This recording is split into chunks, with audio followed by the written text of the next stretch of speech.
One. Hello, everyone. Welcome to my YouTube channel. This is my third episode in James's interview series. Today, my guest is Christian Wagner. And Christian, how are you doing today? I'm doing beautifully. Nice. Yeah, I'm glad to hear that. And we're having a interview on this. Well, you can't really right now. The sun. I was about to say it is a nice sunny day here in Steubenville. But I wanted to. So just I've been hearing a lot about you recently by some mutual friends of ours, and I have to confess, because part of me feels a little bit bad, is that I actually didn't hear about you until I think I want to say maybe a month ago or so, and it was mainly because of a few things. One was our mutual friend, Michael Hall, that I had on to talk Yep. about Wittgenstein, and and it was funny for those for backstage for all you guys. When I was done with that interview, Christian came over to hang out with Michael that night, and then Yeah. I met you that night, like virtually. And it was funny because Michael was talking about you and stuff, and be like, "Yeah, you should meet him." And then Yeah, just because he didn't even know I was coming over that night either. I just came over. yeah, so that was a cool like providential thing, I guess. It was pretty neat. But what I want to do is ask you some questions. And so, first of all, who are you, and what was your background growing up? What type of Christian were you? That'll be my first questions for you. Yeah, yeah. So my grandfather is an IFB pastor. And so growing up we were Baptists. And I kind of grew up in a normal Baptist evangelical conservative context, kind of like the Jerry Falwell, that kind of like stream Yeah, of yeah. fundamentalist Baptists, like that anti-sacramentalist, Mm, anti-Catholic. I would hear it. I would hear it over and over again growing up. And then in middle school, we left the Baptist church that I was growing up in, and we moved to a charismatic church, a conservative Church of God, mm, charismatic church. It was a very, very great pastor. I still talk to him to this day. He's wonderful. And but I was more of a nominal Christian until, gosh, it was my senior year in high school. I think mm, so. I mean, I kind of started the journey my junior year of high school, but it mm. wasn't until my senior year of high school that I really got serious. And then March of my senior year, so this was right before I was graduating. This was 2.5 months before I graduated. Um, that is when I decided to go to Reformation Bible College. I started listening to like John MacArthur and R.C. Sproul, because even though my family was IFB growing up, they still were a reform stream of IFB, which is kind of weird. Oh, I've never heard of that. Yeah, yeah, they were Huh. kind of more MacArthurite type, but Ah, they'll still label themselves as fundamentalist Baptists, but yeah, they're more of like a particular fundamentalist Baptist kind of. yeah, yeah. Yeah, because the MacArthurite movement kind of sprung up Bible churches and stuff like that. So I started going back to what they were talking about, and listening to Sproul and Piper and all the Young Restless Reformed guys too, and Yeah. kind of Yep. all their Calvinists too. It was all pop stuff. It wasn't anything too serious, but either way, I decided to go to RCB. And then I when I went to college through a friend of mine, I decided to become Anglican almost right off the bat, because once I got convinced of paedo baptism and then got inculcated with that Reformed Catholic hermeneutic Mm, that they were teaching there, I realized that the episcopacy was something that I should assent to. So mm. I joined an ACNA parish um, January, after I went to RBC. That's where I currently still go now, but I'll be leaving in about 2 weeks, and then officially making the transition. It's still unofficial for the time being. I'm still a parishioner. So do you want to go into the whole Roman Catholic conversion thing, or is that good? Well, I have a few well, just based off what you said, I actually have a few thought just to ask you. And one is so just quick clarification, were your family, were they dispensational at all, because they had, or like MacArthur's form of it? Oh yeah, they're hardcore dispensationalists. I still have my Schofield Bible back there. Oh yeah, yeah. Yeah, that's something that I got when I graduated high school. My grandfather got me a Schofield. So nice. Yeah. So that's still very much in the back of my mind. I haven't even thought about eschatology questions besides the brief reading in postmillennialism, and that's kind of where I'm at now, which they had never heard of. I remember I was talking with my dad about it, and I was kind of explaining to him the different views of the millennium, and he had never heard of any other. He thought every single Christian in the world believed in dispensationalist eschatology. So I started explaining to him kind of my view and kind of different views, and he's like, "You just need to talk to your grandfather." Then he talked to my grandmother. My grandmother had no idea that there was other views, and then my grandfather begrudgingly was like, "Yeah, so there's a few people that disagree." Everyone else. Yeah, everybody until the 19th century. You mean just every other Protestant group historically, and Orthodox Catholic, and everyone. Yeah. Basically everybody until evangelicalism in its rise in the early 20th century. Yeah. So I want to ask you more about those that are familiar with you know you from your work as when you were Anglican. Yep. And so the name of I know right now it's Militant Thomist, but prior it was, what was the name of your blog before? Apologia Anglicana. Gotcha. And so I want to ask you about that. What made you become Anglican, and why? Well, I was in the broader Reformed stream up until I would say up until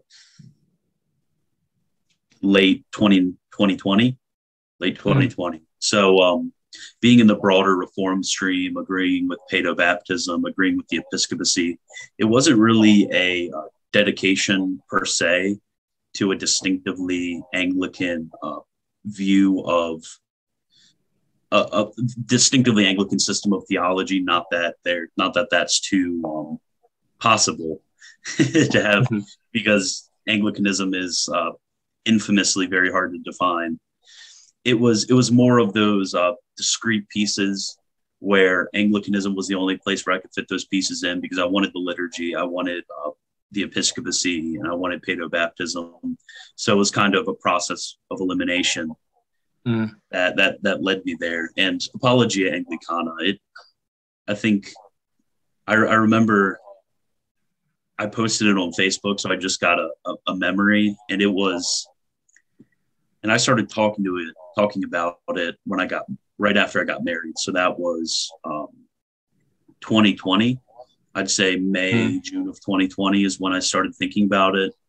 And then October, I'd say September, October, somewhere around there of 2020 is when I got it off the ground, and I started posting. At first I was just posting papers I'd written in class, and then I started to write more seriously over the next few months when it started to gain some traction.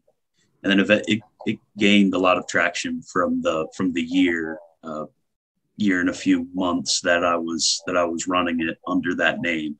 I mean, now I've switched. I've kept, there's a continuity because I kept the URL. I redirected the URL. I kept the YouTube channel and everything like that. I kept the Patreon. I kept all that stuff, and I just changed names. So there's still a degree of continuity. And honestly, it's been a real blessing that a lot of my readers and I think I only lost one patron from converting. Oh, And okay. my readership and my followers, a lot of them stuck around through my conversion because they just liked what I was doing. And to be perfectly honest, a lot of the stuff I was doing wasn't distinctively Anglican. It could have, I could have written, I'd say 80-90% of what I wrote as a Catholic or as Orthodox, or really as almost anything, because it had a more universal appeal of some of the stuff I was writing. Gotcha. Yeah, and it's funny because I actually, as I think about it now, I won't say his name out of respect for him because he's actually asked me not to mention his name. But a mutual friend of ours, and I can tell you after this, mentioned you. At first, he just vaguely mentioned an Anglican friend of his or someone that was looking into Anglicanism. Yep. And he said your name. And so it was in my mind for basically, because he told me this back in sometime in 2020. Because we would, during COVID, me and him would have and I was in between jobs at the time when COVID started, Yeah. which was terrible. So me and him would often stay up until 4 a.m. talking about theology and stuff. And then it came up. And but then because of James White's reaction to your video on the perpetual virginity of Mary, then I was like, oh, okay. And then our mutual friend, Aaron Legou, he talked to me about you and so on and so forth. And I glossed over your channel and stuff, and I was like, oh wow, this is interesting. And I was like, how have I never heard this before? So I was like, I don't know. I don't know how the algorithms work. It's funny because I haven't listened to James White in a long time. Because I was Reformed as well. And I mean, I listened to hours and hours of that man. But for some reason, I got, and I'm not even subscribed to his channel anymore. But YouTube was like, here, it's Catholicism. You like Catholicism? Here.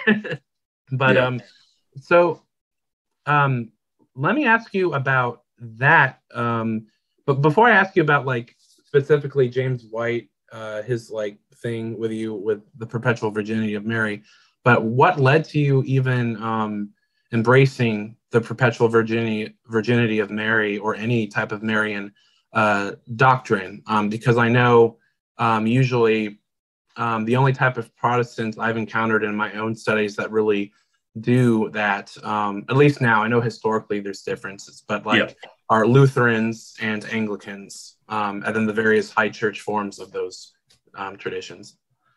Yeah, so a lot of the reading that we did at RBC was in this group of authors called the Reformed Scholastics. They were from the late 16th century to the 18th century, and they would follow the scholastic, the method of the schools, the scholastic method of theology. They would be Thomistic and Aristotelian in their philosophy, and they were a much deeper type of Protestantism and a much more difficult type of Protestantism than you'll get in the pop stuff. This isn't Wayne Green stuff right here. Yeah. They would quote the church fathers ad nauseum. They were really trying to have a truly Catholic hermeneutic. That's what they were seeking. They were seeking Catholicity, and a lot of the issue with that has to do with their hermeneutics and how they read church history. But we won't get into that right now. But so my initial being convinced of the perpetual virginity actually was from a Protestant point of view, reading Francis Turretin's discussion of. Oh, nice. Yeah. That's a really solid discussion. And then eventually the various nuances of that position came into my mind, and I sent it to them, such as perpetual virginity in part 2, that in the birth to, like St. Ambrose says, and then also the vow of virginity from reading St. Augustine. So it started out as a Protestant thing. Then over time, I began to take a more Catholic stance on the perpetual virginity rather than a Protestant stance on perpetual virginity. And then the other Marian dogmas, I mean, Theotokos was easy. Every Protestant should affirm Theotokos, or they're a heretic. And then with the Assumption, I mean, even until a few months ago, I would have some debates about the Assumption, like reading various authors, but it made the most sense to me, explaining the historical facts about what happened to the body of Our Lady.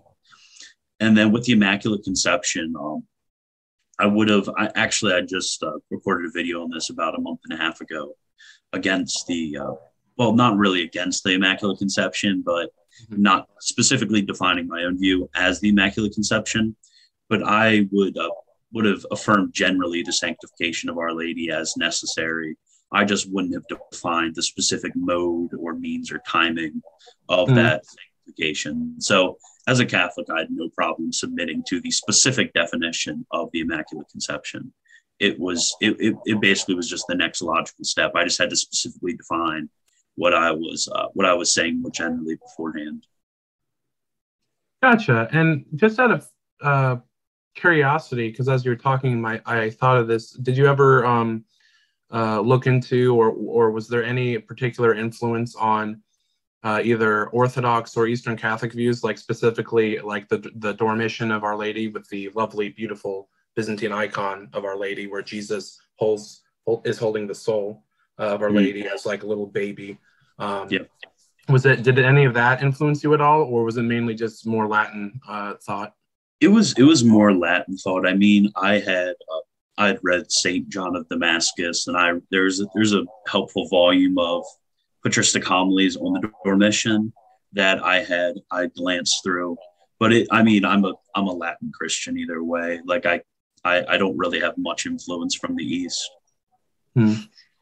Okay, yeah, that makes sense. But do you recall the name of that book of homilies on the Dormition? I think it's just called Early Patristic Homilies on the Dormition. I think that's literally just the title. It's just a short collection. It's pretty helpful. It's pretty cool to see how the earliest defenders of the Dormition were speaking about it. It's just really fascinating to see how the development of doctrine from these early explicit mentions of the Dormition all the way until the definition of the bodily Assumption. It's just really cool to see. Yeah, it really is. And it's interesting too how I think I think you can relate to this, and many converts can too, where initially when you're looking at Catholicism and you see some late dates in terms of the dogmatic or solemn definition of things, especially at, like, let's say the highest levels of either ex cathedra or ecumenical council, it makes one question, why so late? Like, for example, why Vatican I in 1870? Like, what? So it wasn't believed any time before then, or the Assumption 1950. What? Yeah. That's unbelievable. It has to be modern. But then you see this, like, the prior history to it, and you go and it's just interesting to me, because it's like that was a big hang up for me, was the time period of just prima facie. And as I did more in-depth study, I was like, okay, there actually is more to it. Oh, is that it? This book, oh. No. John Henry Newman, Roman Catholic Writings on Doctrinal Development. This was what did me in. I forgot the name of it when I was on the stream with Swan. But this is a very important book when it comes to understanding those concepts of the mind of the church interacts with the apostolic deposit. And the mind of the church goes deeper into understanding the implications of the deposit and the content of the deposit, things that the apostles implicitly believed in, but may have not explicitly professed.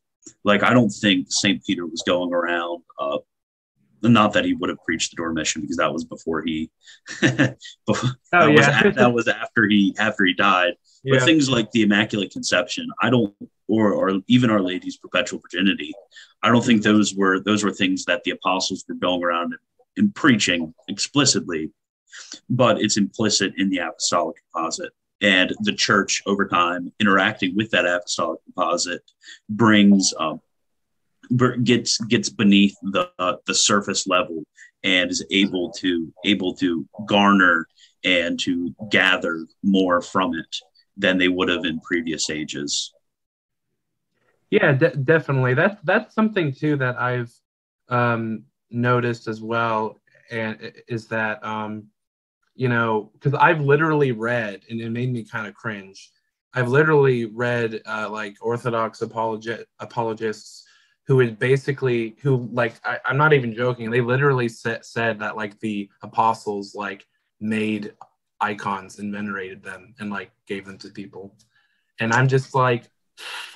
Yeah, St. Luke's icon of Our Lady. You don't know about that?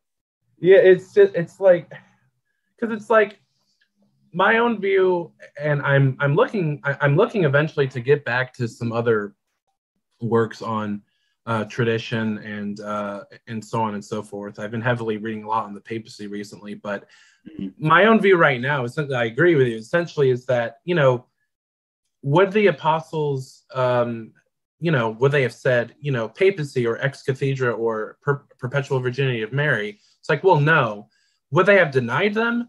No, but it would have been first of all, we have to, doctrinal development, of course. But I do think, like, in terms of the germs and seed forms of those doctrines, they would have expressed them in very Jewish ways of speaking. They wouldn't, because, like, language is one thing that's very significant for the Catholic Church, is how language is defined. And that language has a history. I mean, ex cathedra and Theotokos, and forget that. Like, let's go back to something in the hierarchy of doctrines and dogmas, the Trinity. So much Neoplatonic ontology for that, and like ousia, perichoresis, procession, spiration, or the Father as the fountain. I mean, these are like very philosophical things that a first century Jew would have been familiar with in like works of Philo and others. But in terms of the rabbinic tradition, no, it would have been more sort of not to be anachronistic, but it would have been within the Semitic thinking that we eventually see in like the Midrash and things like that. Of course, in continuity with Jesus being the Messiah, of course. But yeah, that's just. I really cringe when people are basically say things like, yeah, the apostles were carrying around their icons. I'm just like, you do realize that was in 787, and there was a lot of, and also over 100 years of debate between East and West, and then that eventually, I believe it was 906 or 910, I forget, the Sunday of Orthodoxy. Like that's a long time. And it also just goes to show that just because something, not denying any of the ecumenical councils, but just something that's defined as dogma, it doesn't mean there's not going to be resistance. There's going to be a lot of resistance. Yeah. Like I was talking to a certain Anglican on Twitter, and he had written a piece on the North American Anglican where I used to be a contributor. This was before I converted, but he wrote just this really long and rhetorically heavy, but not really. There wasn't much like actual analysis or substance to it. It was just basically a really long piece of rhetoric and assertions about St. Newman's doctrinal development. And he told me that the apostles were explicitly preaching dithelitism. Huh. Like by the actual. Yeah, they were going around preaching that Christ had two wings. Man, that's that's where I think, and I like your thoughts on this too, because like that's why I think it's very important when we, because a lot of Christians, especially many high church Anglicans included, and Orthodox and Catholic, will say words like apostolic or tradition. Yeah. or patristic. But specifically the word apostolic, we often say it, but we don't always define it, especially in relation to those that don't agree with us. That's crucial to do, as it's crucial to do in any context of communication between humans, to define your terms, what you mean, because yeah, what the Catholic Church means by apostolic, someone, depending where they're coming from in a various Christian tradition, or especially if it's a non-Christian tradition, they will ask, well, what do you mean by apostolic, or what is apostolic? So, like, does that make sense? And like, what do you think of that? I mean, I don't honestly think that my definition of apostolic has changed much since I was Anglican. Like, because I would have defined apostolic as having a certain continuity with the apostolic church, but now I know where the boundaries lie. Because before it was really difficult to think about schism, because you have, for example, the Donatists and the Montanists, and basically every single, even the Gnostic groups would have had, by our standards, valid Episcopal orders. And as an Anglican, that's what the barrier was, is whether you're within the church or outside the church, it has to do with these valid Episcopal orders. But as a Catholic, it's defined as, to be part of the one holy Catholic and Apostolic Church, you have communion with a certain see. And that ultimate communion, like you are in communion with your bishop is in communion with your metropolitan's in communion with your patriarch, and your patriarch is in communion with Rome. And that makes a lot more sense out of church history, how when we speak of these various schisms, how we can speak of them as true schisms outside of the church, rather than just some eternal internal fissures, where the Donatists have as much claim to apostolicity as the Catholics do, which is honestly ridiculous. Yeah, I've heard it said, I forget what it was, this podcast I was listening to. I don't know if it was Reason in Theology or something else, but it was being discussed about how the error of the Donatists and the error of the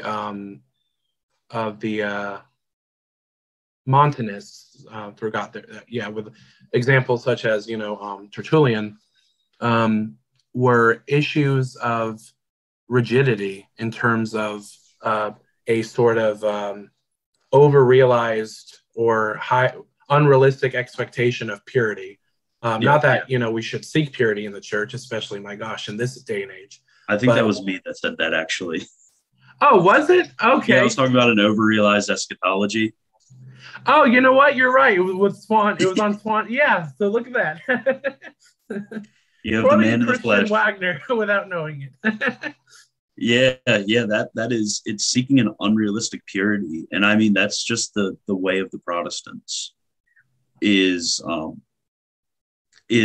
when it comes to the various, because we obviously have a hierarchy of important things, and top on the list of the hierarchy of Protestant wants is purity in the church.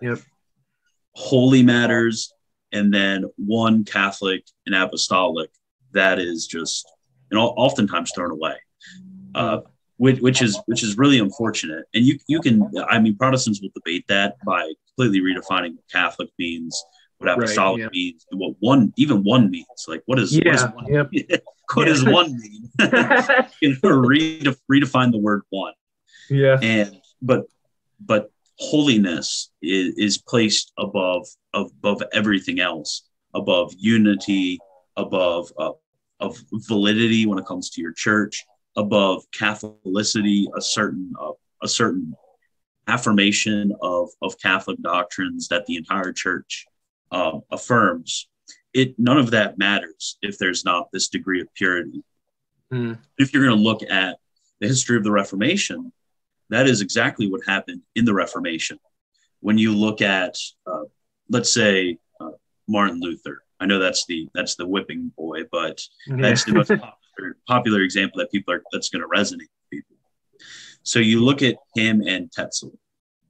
So Tetzel preaching indulgences in a bad way in an area of the church with many heretical theologians. I mean, Luther was interacting with Pelagians of his day. And I mean, he was interacting with some pretty bad dudes in the late medieval era. The late medieval church was a mess, to put it bluntly.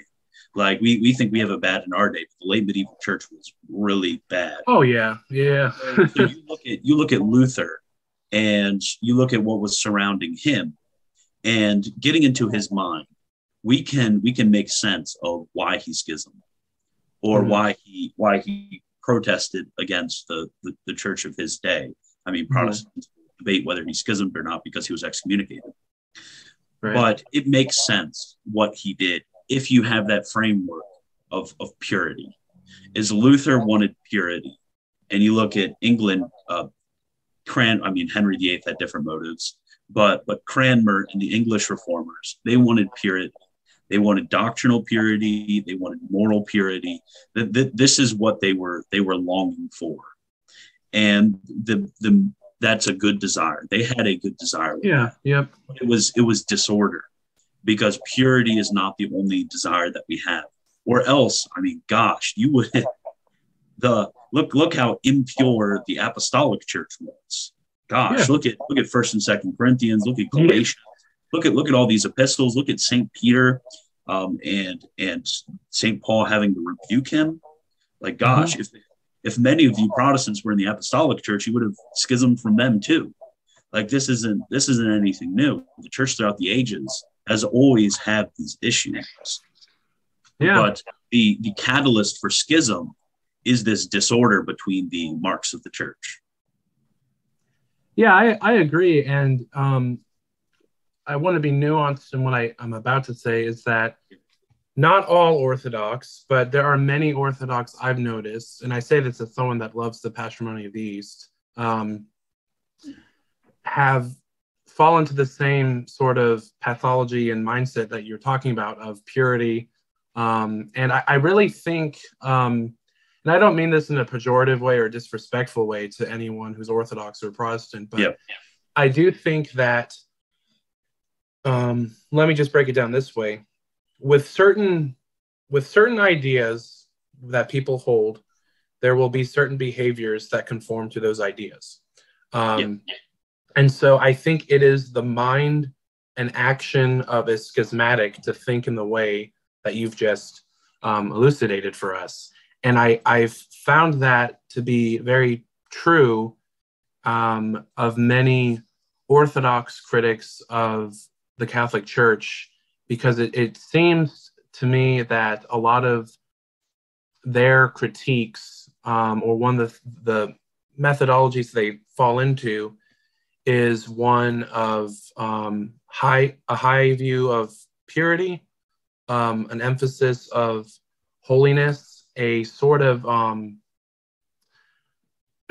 I know they wouldn't say this, but a downplay of Catholicity in practice, even though they wouldn't say that verbally. And I think that, on the other hand, I think one criticism I have of our own church is that sometimes not in doctrinal matters, but in prudential matters and in the governance of the church by different bishops, there is a sacrifice of orthodoxy under the name and pretense of unity. Not that unity shouldn't be abandoned. We need unity, but it's the other pendulum swing of basically, and I'm mainly thinking of liberal bishops, by the way. So it's where unity is being used as a club because then that gets into the issue of obedience, proper obedience, and so forth, and unjust laws and so forth. As St. Augustine says, an unjust law is no law at all, and all that. But so I think liberal bishops fall into that category of abusing unity, And then the schismatic abuse of unity is sort of, well, I guess not really its abuse so much as its redefinition, as you were saying. And yeah. You see it through the history, like when you have it reminds me of can't remember that movie, A Man for Our Times. Who was that about? Thomas More. Yeah, St. Thomas More. Man for All Seasons, and he goes on this tirade because he wanted to stay to the letter of the law, because law was very important for St. Thomas More. And he basically said, like, get rid of all the laws and it's going to get you in the end. Like, it's a double-edged sword. If you're going to cut through all of them, then the devil will have nothing to hold him back from getting you. And that's kind of the way in which the history of Protestantism is they've removed this, they have set a precedent, and they have had a certain mindset when it comes to purity, and the snake has eaten its own tail, so to speak.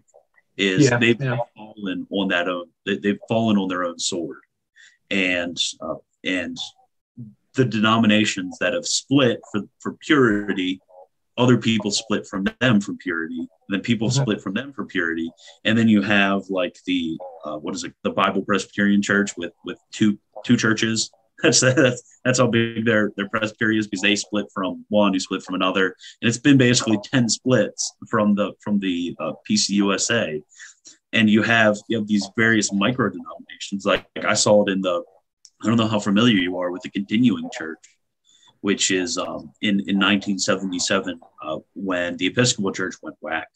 They wanted in the ordained women. Well, they broke off from the Episcopal Church.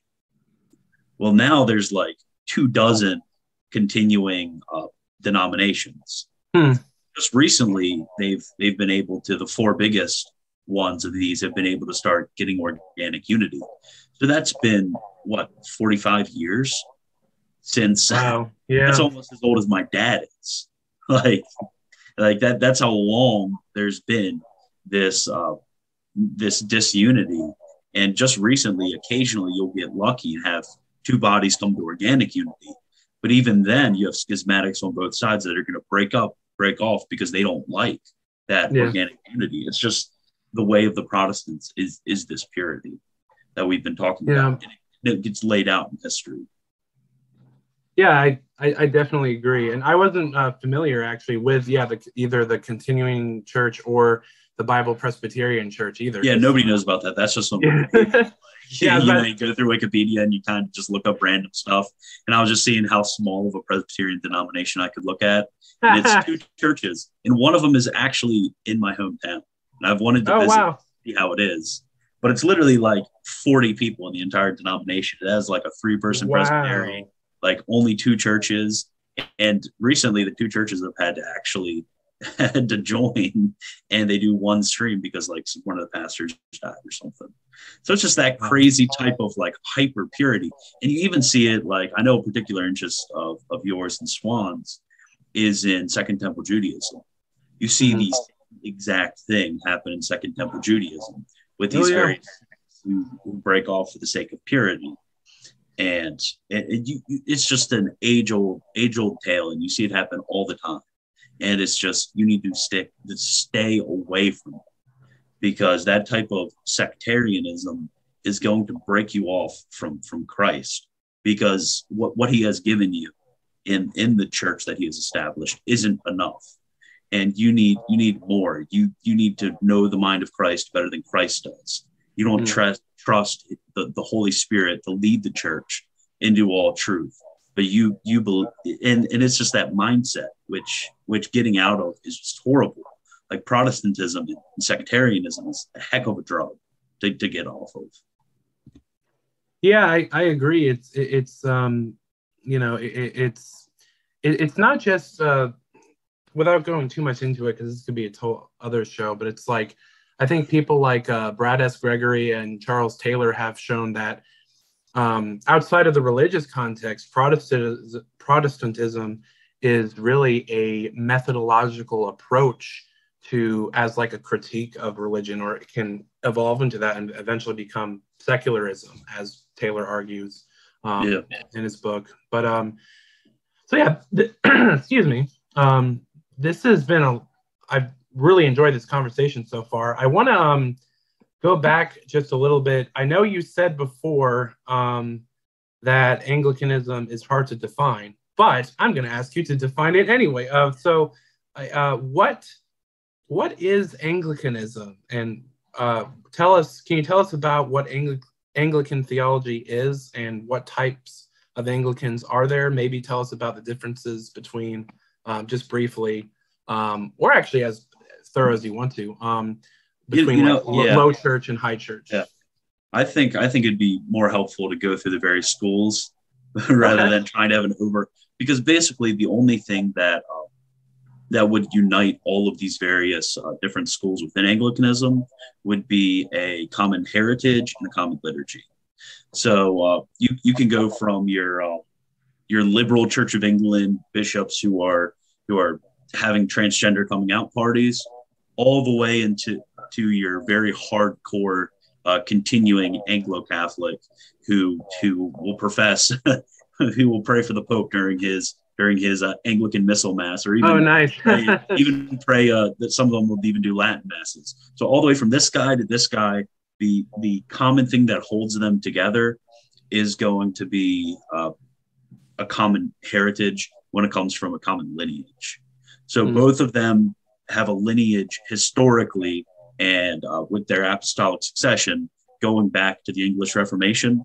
And I know I did mention that they have different liturgies, but generally a Book of Common Prayer or an Anglican Missal liturgy, which is there's a certain way of praying about it.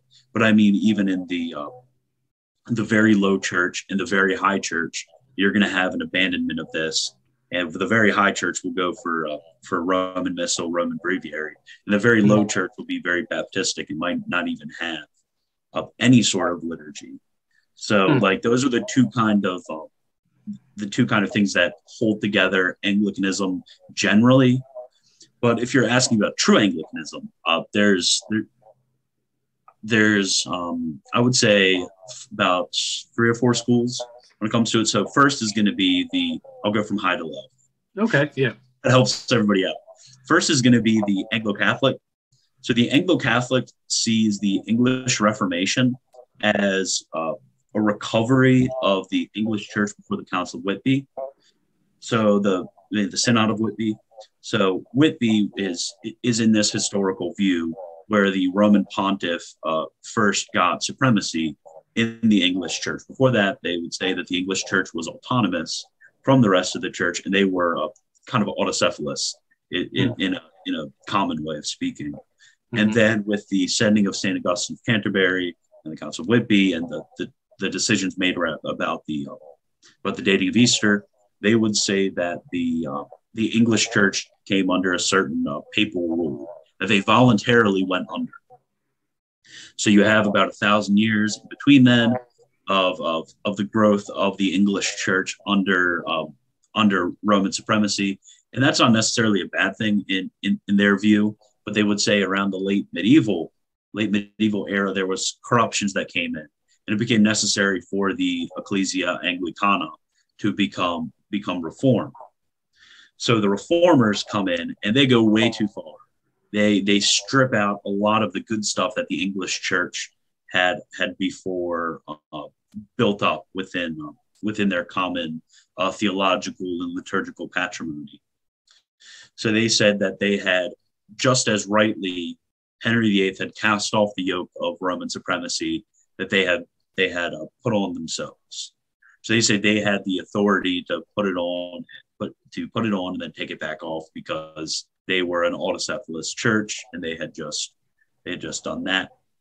So over time, you have that stripping of the apostolic deposit that the English reformers did.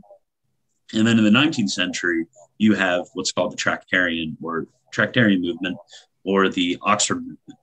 And they had went back into the medieval and early era, and they had gained these certain aspects of their liturgy and their theology, which had been stripped away by the reformers. So the Reformation is seen as a necessary evil in their point of view. Is they had to cast off the Roman yoke, but they also went too far in casting off a lot of the good things about medieval Catholicism. So they identified not as reformed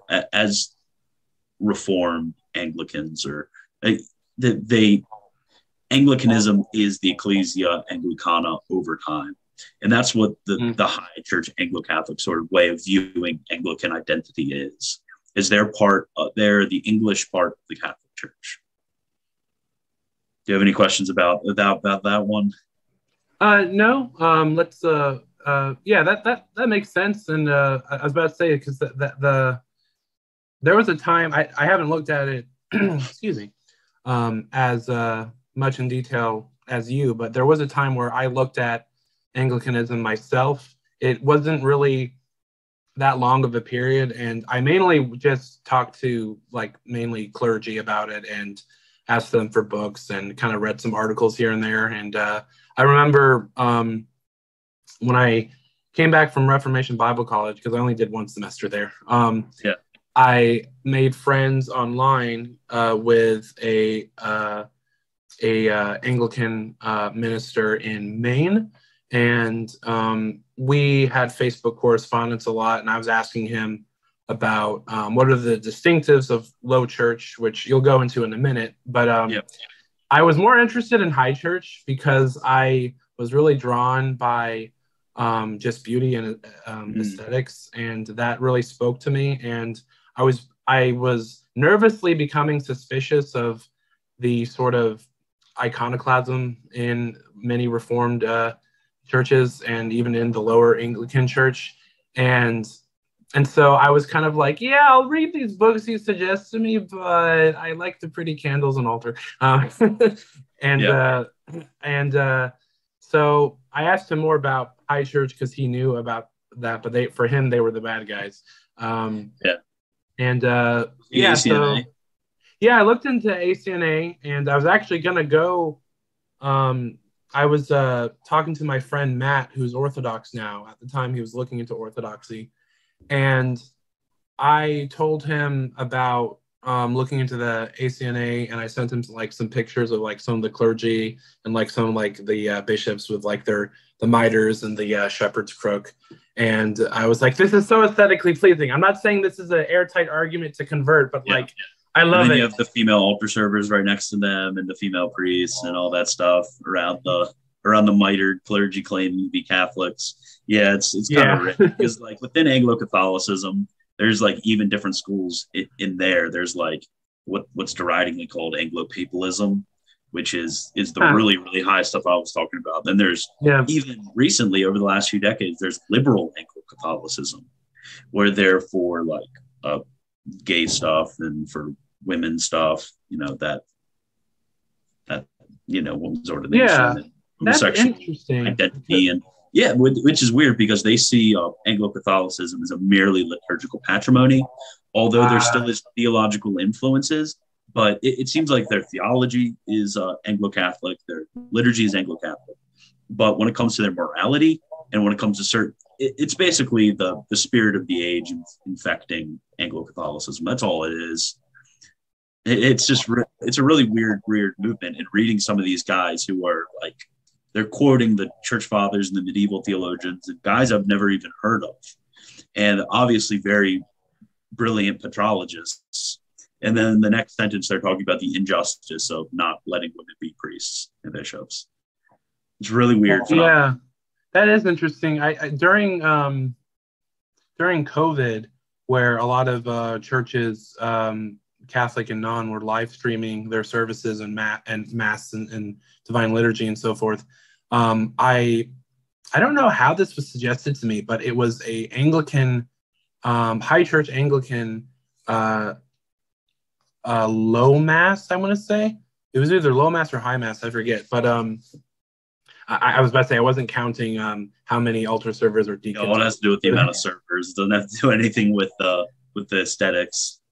Yeah, so I didn't know how many servers were there, so I wasn't counting. I was just paying attention to the aesthetics. But I noticed though it was like, and I forget the name of the church, but it was beautiful high altar. It looked like a Latin mass parish, but then comes the priest and it's a woman in like very ornate like Latin vestments, and she's using like a combination from what I heard or could gather of like the Roman Breviary and like the Book of Common Prayer and or something like that. There's an Anglican Breviary, which is basically the Roman Breviary, but with the King James and the Coverdale, and it's probably one of those. So do you want to keep going down the ladder? Yeah, go. Yeah, let's. So we were at happy high church aesthetics. Now let's go down to So there's like to the sad, the pre-conversion Newmanites up there. Then you go slightly below, and there's a distinction made because the Tractarians, like interestingly enough, a lot of people when they think of Anglo-Catholicism, they don't know this.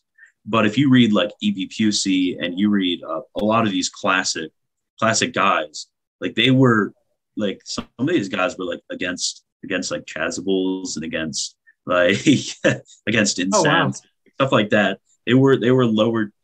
We would recognize them as like middle of the road guys. They still subscribe to the 39 Articles with a certain creative readings in some places. So there's also like a group which would call themselves like prayer book Catholics, where they still use the Book of Common Prayer. They're against using the Missal, and they're kind of at this point there's kind of grades. So I'm not going to go through each one of the different little categories. I could, but so at the top you have Anglo Catholics, then you would have like prayer book Tractarian, prayer book Catholic. Then you get like kind of like the moderate old high church guys. And then like you have these little categories that Anglicans place them in. And then you have what I would call the Reformed Anglicans or Reformed Catholics. So these guys are basically 39 Articles, and they read Vermigli and Cranmer and Bucer and they would see themselves as the English expression of the Continental Reformation.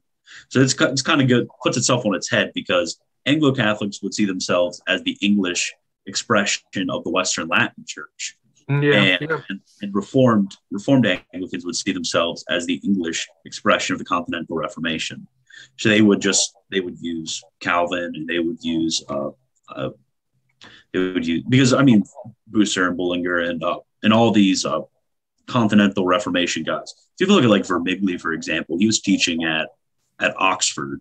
And Vermigli was very much part of the Continental Reformation. He was sent there, but by them, they're like, "Hey, you might like it over here. It gets you further away from death because he was the abbot of a Dominican monastery, and he actually might have been Augustinian. I'm not sure. I can't remember, but he was Dominican. And he was Dominican. Yeah, but he was like he was a very important theologian in the Roman Church. He was definitely a rising star. He would have been a Bellarmine or a Banez or one of them in the Catholic Church, and then he very surprisingly defected and just walked north until he found his first Reformed guide. He's like, "God, help!" So these Reformed Anglicans would see themselves as just their heritage being in the general Reformation. And then you get to your lowest point with the evangelical Anglicans. So I think I guess J.I. Packer would be considered part of this.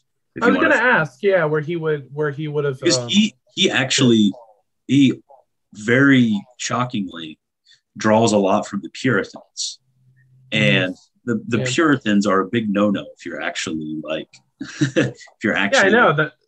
That's because the nonconformists. they're nonconformists. So the Puritans are big no-no, and he draws heavily from them, guys who would condemn him as a closet papist.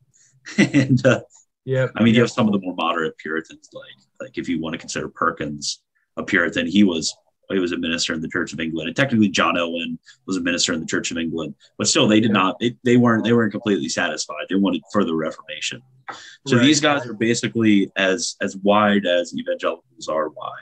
Like you'll get guys who there are ministers in the ACNA who won't baptize infants. Oh, so they're credo Baptists. Practically, yes. Wow, that's interesting. Huh. I wouldn't really expect that, even from a low church reform, because they wouldn't be. I mean, the low churches wouldn't really like you calling them low churches because there's a specific historical definition that like all 7 low churches hold to. But they're more like a general evangelical. Like you, and then this is just like as wide as American evangelicalism is wide, because they wouldn't really have any sort of confessionalism. Like the former rector at the parish, the Anglican parish that I will be leaving when I move. The former rector, he would very much be considered part of this movement, and he would basically preach like your average charismatic preacher would, and they had music like your average charismatic would have, and basically the only thing that would tip people off of him being an Anglican is the name of the front. Actually, no. He took the name Anglican off the front of the building because he didn't like it. But a general Book of Common Prayer type liturgy, and the fact that he wore an owl. This group, a lot of them don't even wear any vestments. They'll wear suits. Some of them don't wear collars. It's a very wide group.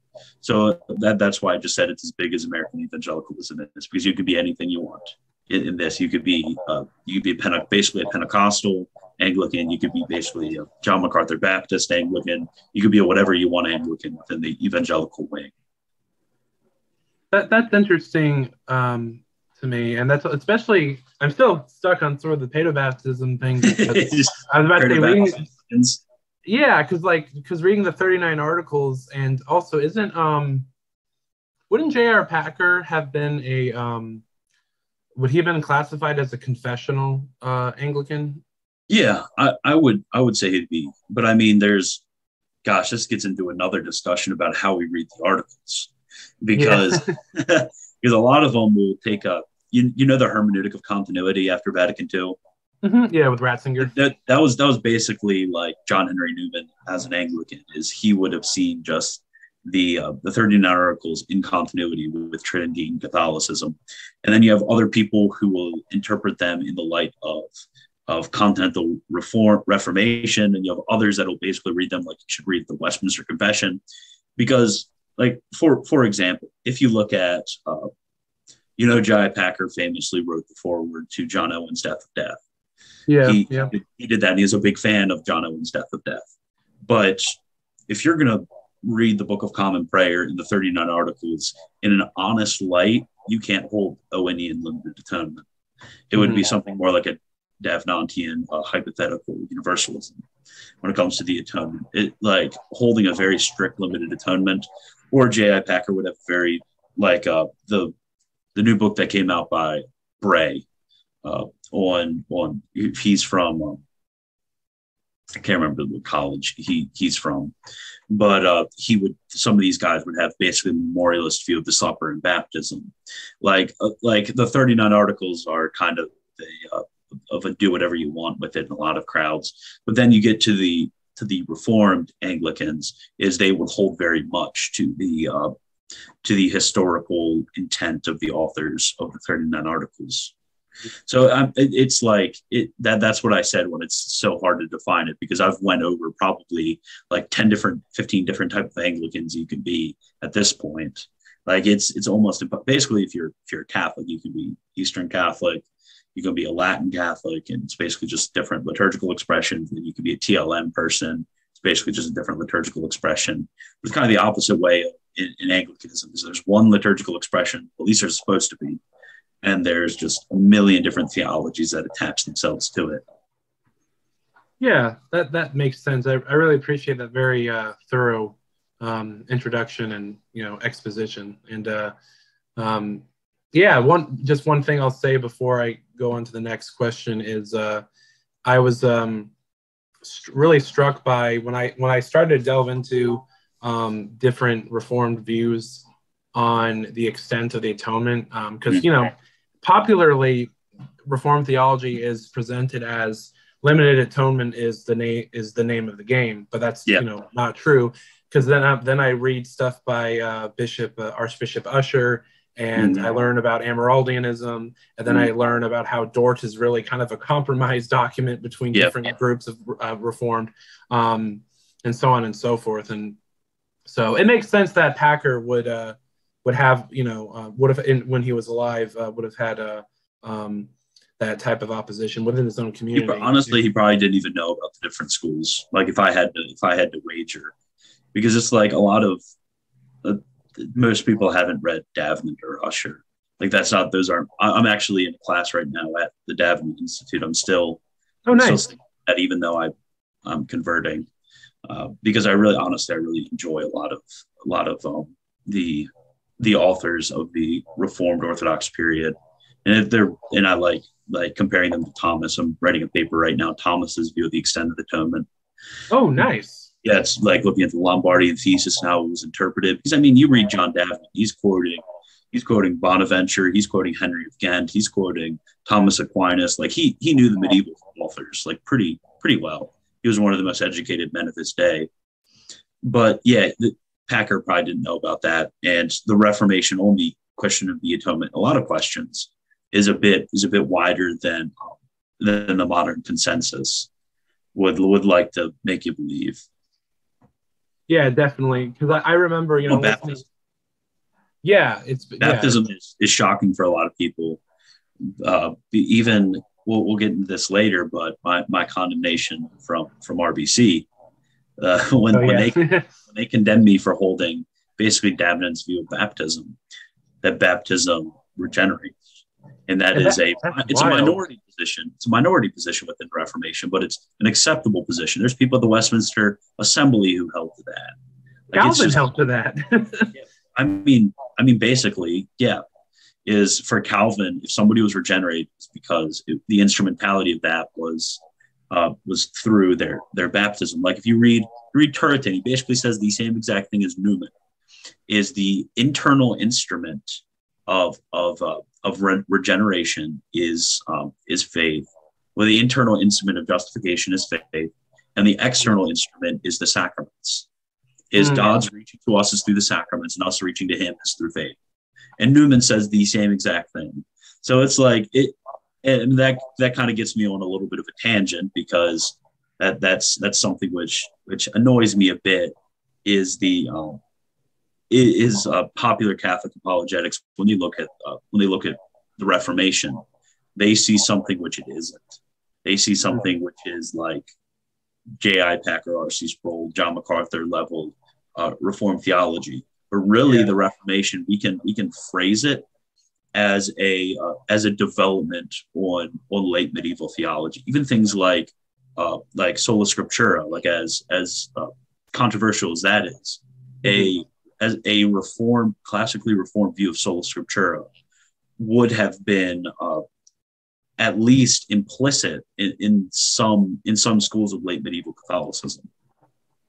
That was so. Like the way we view the Reformation shouldn't be complete novelties being spoken, but what it should be is a view of a corruption from late medieval Catholicism. Is that there was a certain development which went in the wrong direction. Like it's a false development, as Newman will talk about, rather than a complete novelty. And I talked about this on Swan's show, but you see it almost everywhere. Like you'll get these overstatements by Catholic apologists, and then people where I come from theologically, when they hear that, they're going to realize that that's not exactly the case.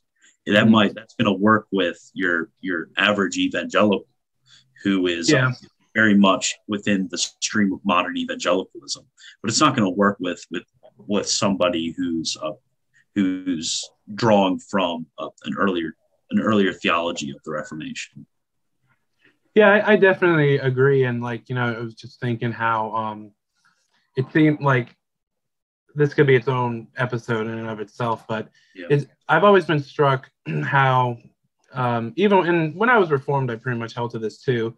And my view on this really hasn't changed. More of I mean, I don't hold to sola scriptura anymore, but in terms of like a historical analysis, it does seem how like sola scriptura was sort of a development by Luther and Calvin and the other continental reformers from different inferences they made from extending inferences they made from basically medieval theology on like the primacy of scripture, the divinity of scripture. So basically what many scholars call like prima scriptura or material sufficiency. It seems like a lot of Protestants, and even today in a lot of apologetics work, make the inference from material sufficiency, at least in patristic citations, because like there's famous quotes from like Saint Athanasius of Alexandria, who says that Scripture is sufficient for proving doctrine, things of that nature. And in the way that like folks like James White handle it is kind of like they proof text it as to mean it's a one and done deal, but a Catholic would basically realize that material sufficiency doesn't necessarily lead to sola scriptura, which is again, you kind of need the more Reformed Orthodox perspective of development in that area, and called the we talked about with Swan, the Muller stream type of thought to kind of expound upon that. And you'll hear some very shocked because Dr. Matheson, he's done the most work on this when it comes to Reformed views of sola scriptura. But you'll hear some very shocking statements from the Reformers that Catholics would never expect about like how we are to submit our intellects to our ministerial authorities when it comes to synods and when it comes to ministers. We're supposed to submit our intellects to them, and also when it comes to the fact that we are supposed to be one with the early church when it comes to what they were teaching, like these various statements that a classical Protestant isn't going to have an issue with. Like if the direction you're going to go about it is arguing for tradition, then your classical Protestant isn't going to have any problem with that when it comes to the relationship between scripture and tradition, as long as you're not preaching a certain partum view of scripture and tradition, that there are certain things outside of scripture which are uniquely in the apostolic deposit, not mentioned in scripture, at least implicitly. Like even like you read St. Thomas Aquinas, like he says, we cannot say anything about God unless it is stated in scripture, at least implicitly. Then he famously says, sola scriptura est regula fide, scripture alone is faith. Like that, like I think in a lot of these issues that we can have a larger chasm than there actually is. Like even reading St. John Henry Newman in his lectures on justification, because justification is another one of those huge issues. And Newman says, I draw a lot of my view of justification from Bullinger, from Melanchthon, from a lot of these Reformed authors. Even Calvin, he's saying he really just has a problem with Luther's view. So it's not as big of a chasm as we would like to think it is, because he republished those lectures on justification after he became a Catholic with those same words of acclamation about some of the Reformed Orthodox and their views on justification. Yeah, and man, there's so many more thoughts, but I do want to get to this next question. I'll hold that thought that I had and ask you later. But so you've talked about this, or maybe you didn't. I forget. What were there any particular Anglican theologians that influenced you to becoming Anglican? You mentioned Pusey. Was he one? So like if you're gonna kind of look at the way in which my conversion to Anglicanism went, it kind of came in two stages, because the first stage, it would have been being convinced of the episcopacy. And that was James Ussher was really helpful with that. Richard Hooker, he was really helpful with that. And then there was also a second stage, which was my Tractarian stage, which would have been March of 2020.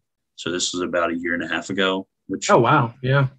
When I started to read in the Tractarians, and I read the Tracts for the Times. That was a great read.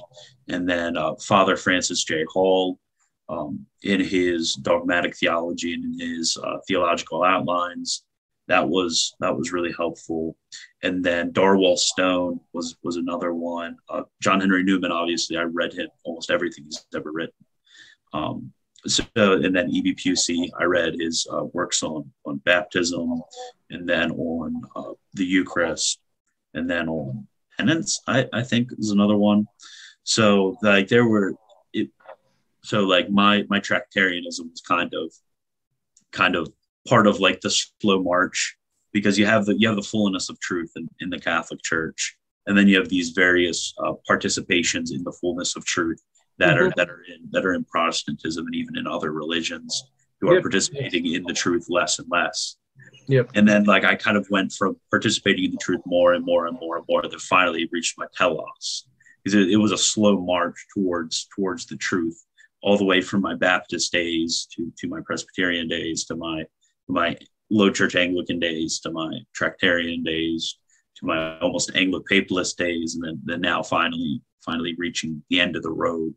Is just like it kind of a slow, very difficult conversion.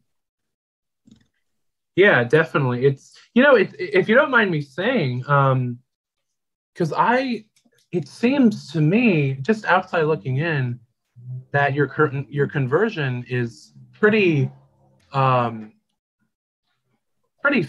in a manner of speaking. Like it just seems like for a year, I don't know, maybe I'm just very slow, because it's just like from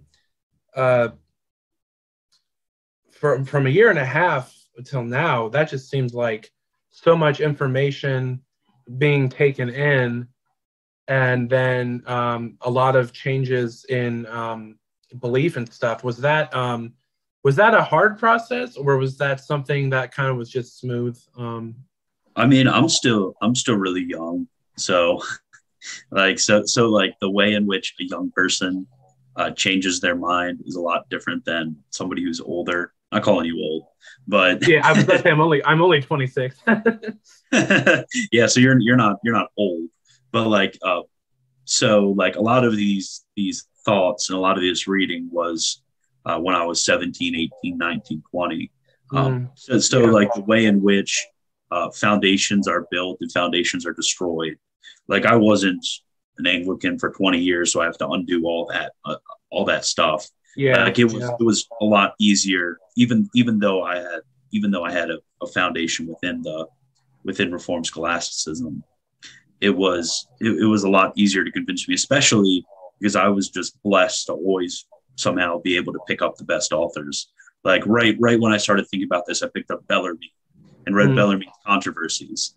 So it's like and then reading Newman as an Anglican, and yes, is that on the road? Yes, on the road. Yeah, I love this book. I read it in 2019. I plan on reading it again in its 2-volume edition, and then the little short book of where popes are said to have erred. So yeah, no, popes who have said to have erred is in that volume actually.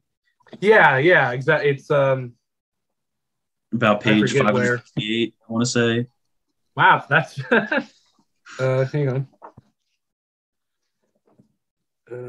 Because there he goes over Vigilius and Honorius and others, and Liberius. 568? 568, I think.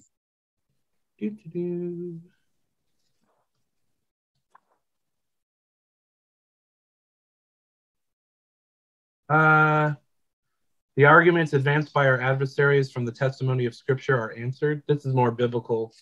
Dang, maybe next time. Yeah. Oh, it's cool because I was about to say I see his citation of some Hebrew from Deuteronomy. I definitely want to reread this. I was about to say because there's different Yeah, Just that's a very glorious work. Because I yeah. mean it starts out with First, philosophical considerations. Oh yeah, certain parts I yeah. really like. My my version, I sold it to somebody, because I had the bigger like $50 version, which has three of his controversies bound in one volume. Oh, But my nice. version just had ink spilled, and then I eventually went over to the Mediatrix Press version because I just Yeah. liked just the separate volumes, and it was a lot easier to read them. Although it's much pricier, but I'm at the point where I've sold 80% of my library because I have to move to North Carolina without a moving truck. So it's like, Oh man, yeah. so I'm at the point where I sold 80% of my library. I got a bunch of book money now. So it's like, if I want to finish off the volumes of the Aquinas Institute, and then the Ligori translation and the Bellamy Hmm. translation, I'll buy it if I like. I have plenty of surplus money when it comes to books. What were we? Oh yeah. The quickness of my conversion. Sorry about that. I Yeah. just you No, mentioned Bellarmine and I got excited. yeah, you're good. So it's like that's I mean, I even read there's there's a translation from Suarez's work against the Anglicans. Like stuff like that I just happened to run into. And then also it's like, gosh, I've had the blessing of being a student. So I've had a lot of opportunity to read. So it's almost like from at least during a lot of that period, it was me working from 5 o'clock in the morning to 6 o'clock when it hit dinner, and then after that I wouldn't do anything. But it was just constant. I mean, I found an app where it would read books to me, and no matter what I was doing, right when I woke up, started my book. And it was just a very quick pace of trying to figure out this question, because I mean it's a very important question. It was constantly in the front of my mind. Then also being able to talk with our mutual friends, with Michael and the rest of them, is just we were just constantly talking about this issue, and and that had a lot to do with it. I mean, there's external reasons, there's internal reasons, but yeah, it's been. I mean, I was ready. There were some points in December of last year where it was just like on the edge, because you have kind of the census fide when it comes to the individual being able to sense the faith in which they live. I was talking about that with Swan a little Yeah. bit, but you have that internal intuition when it comes to like what St. John will talk about in First John, is that you have that charism of knowledge which is infused into you, and interacting with true Roman doctrine, not some of the caricatures that I had thought of before I began seriously diving into this question.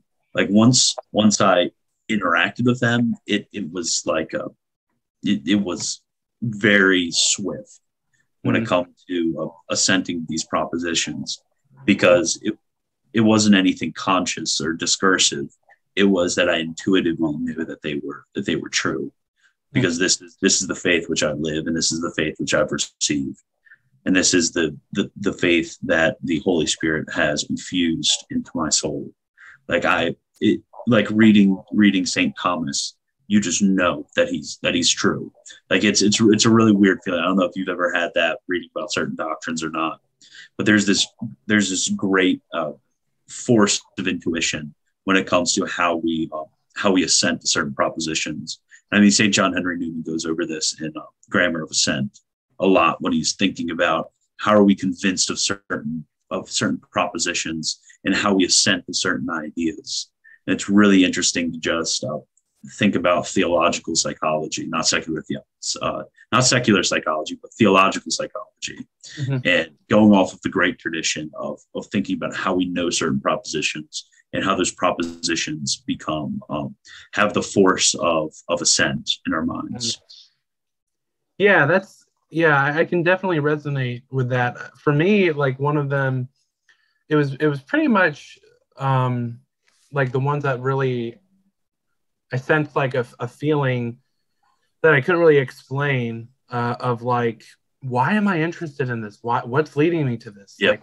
Like like why? And it was mainly like apostolic succession, tradition, tradition being essentially like, revelation, which was really hard, especially believing in sola scriptura. And then the papacy, the Catholic conception of the papacy. And the papacy took some time, and but now, 37 books I've read on it later, I'm more confident in it. But and I read Orthodox, Anglican, Lutheran, and Catholic perspective, and some more critical Catholic perspective. Some people call them like, just real quick on this, like in particular Klaus von Schatz, Robert Eno, and people like that. People have categorized them as liberal. I don't really think that's fair. It's because, like, I mean, it's I just don't think that's fair. And also, Ratzinger had a pretty high, like, good view of them, so I kind of trust his judgment. I'll just leave it at that. But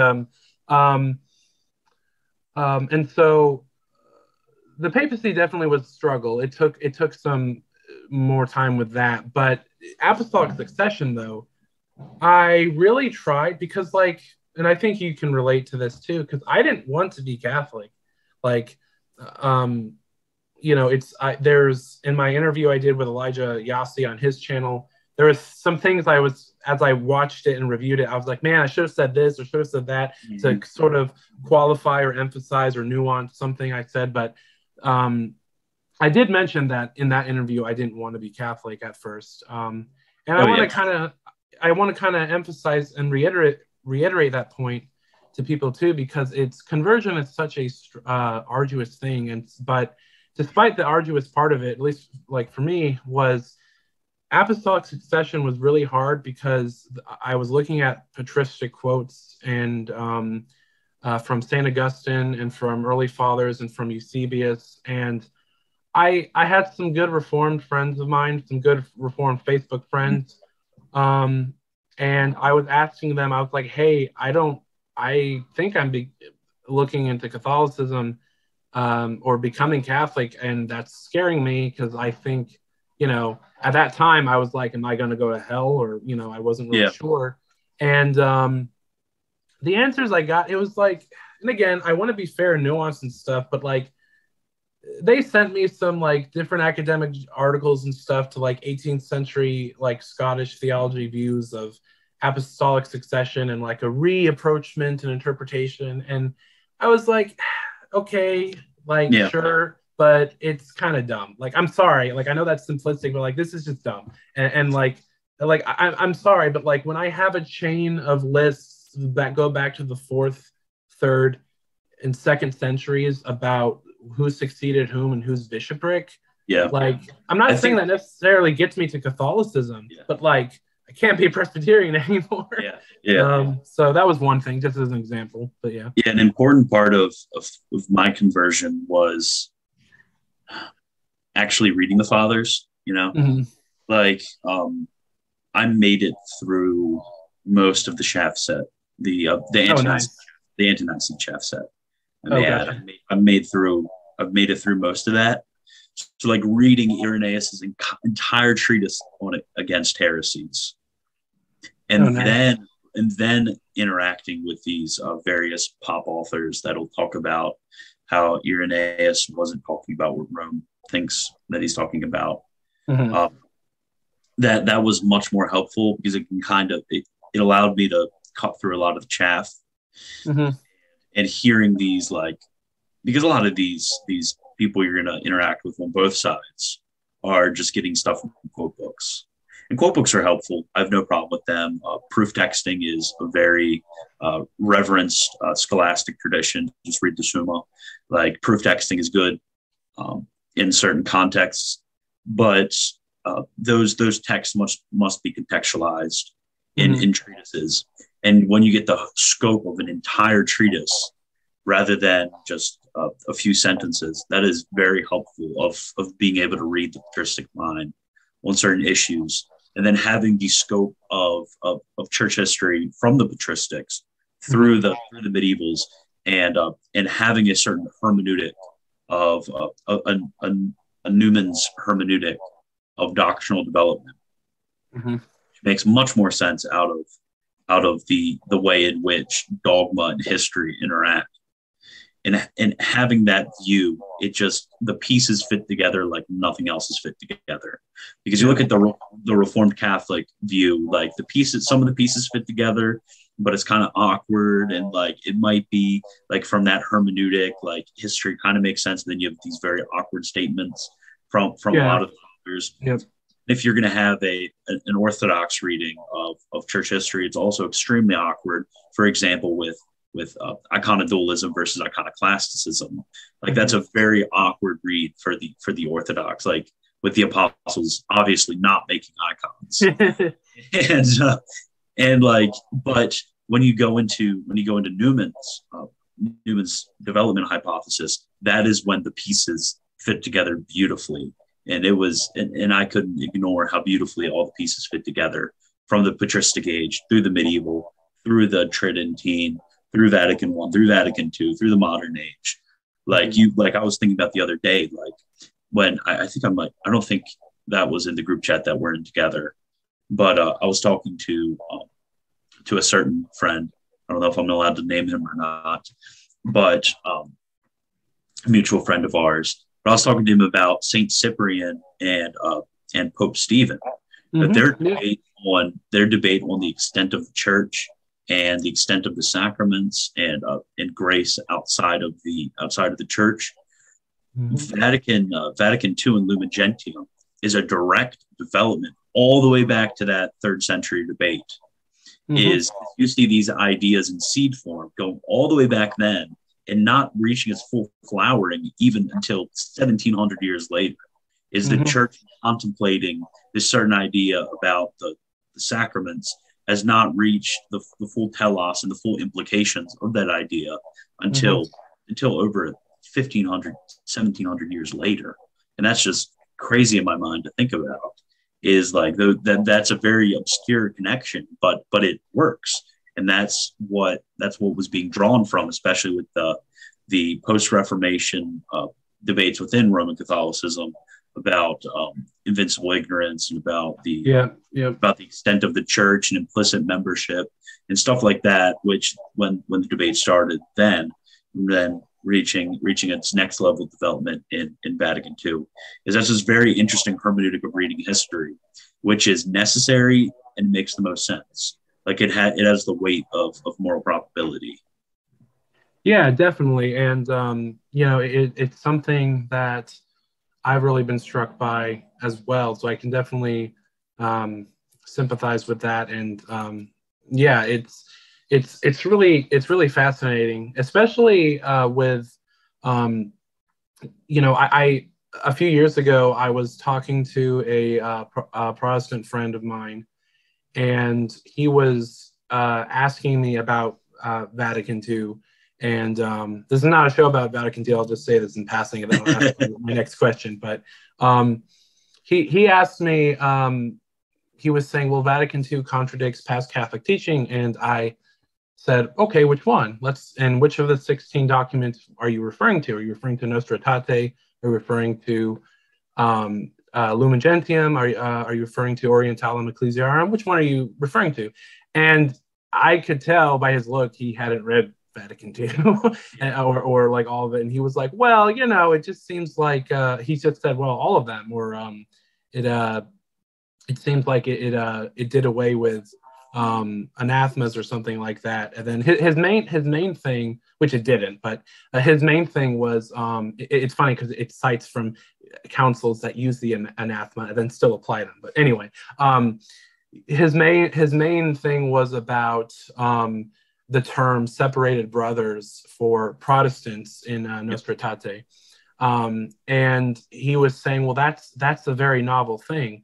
And I'm really mad because I had this citation with the Latin and everything saved on my computer on a file on my old Facebook account, but then my Facebook account got hacked and I've lost it. So but I'm either going to have to reach out to one of my Latinist friends on Facebook again to get it back. But it was a quote from one of the 18th century popes, and I forget who now. And he used the term separated brethren in the 1700s. And so I was showing my friend that it's actually, this is in continuity with 18th century Catholicism. And I was watching an interview on EWTN. He gave a lecture with one of like EWTN's conferences they had on like the Reformation. And he was giving like from Reform to Catholic perspective. And he was just mentioning in there how in the debates with Soleto and Calvin, Soleto was writing to the different Calvinists that had left the Catholic Church to basically come back, and that they were separated brethren. And so that term has a, history, albeit short. It's still in specific reference to Protestantism, so it's therefore appropriate to mention it in Vatican II when you're addressing Protestants. So, so that's all I'll say on that point. And now we will get into the fun and maybe spicy, controversial stuff. Your time spent at Reformation Bible College in Sanford, Florida.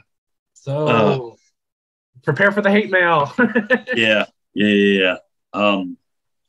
So I guess I'll skip all the weird details, but so this was February of this year. I got a random email from the guy that's in charge of student administrative stuff. And he called me in for a meeting with the president of the college. And the president of the college he's apparently too busy for everything. So that was very unusual that I was getting a meeting with the president of the college. And they brought me in, didn't tell me anything, and just threw the confession of faith in front of me and said, "Do you affirm that?" And I kind of looked over it and I was like, well, this could be phrased better and that could be phrased better, but yeah, basically I agree with it. And then later that day, I had emailed and I was like, "Hey, look, I just wanted to be very clear. Like I went through the Westminster Confession, and because that's the general confession that the school holds to, and I went over every single point in which I would disagree with the Westminster Confession, and I emailed it to them and say, hey, to get more, because they wanted a second meeting. So I was like, okay, whatever. Here's a more general view of my system of theology, especially in relation to a reform system of theology."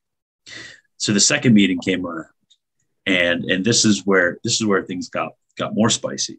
So the president of the school, Stephen Nichols, we were in a meeting with him. He didn't come to the meeting before, but he came to the second meeting, and he started to go on a bit of a tirade about how I was a papist.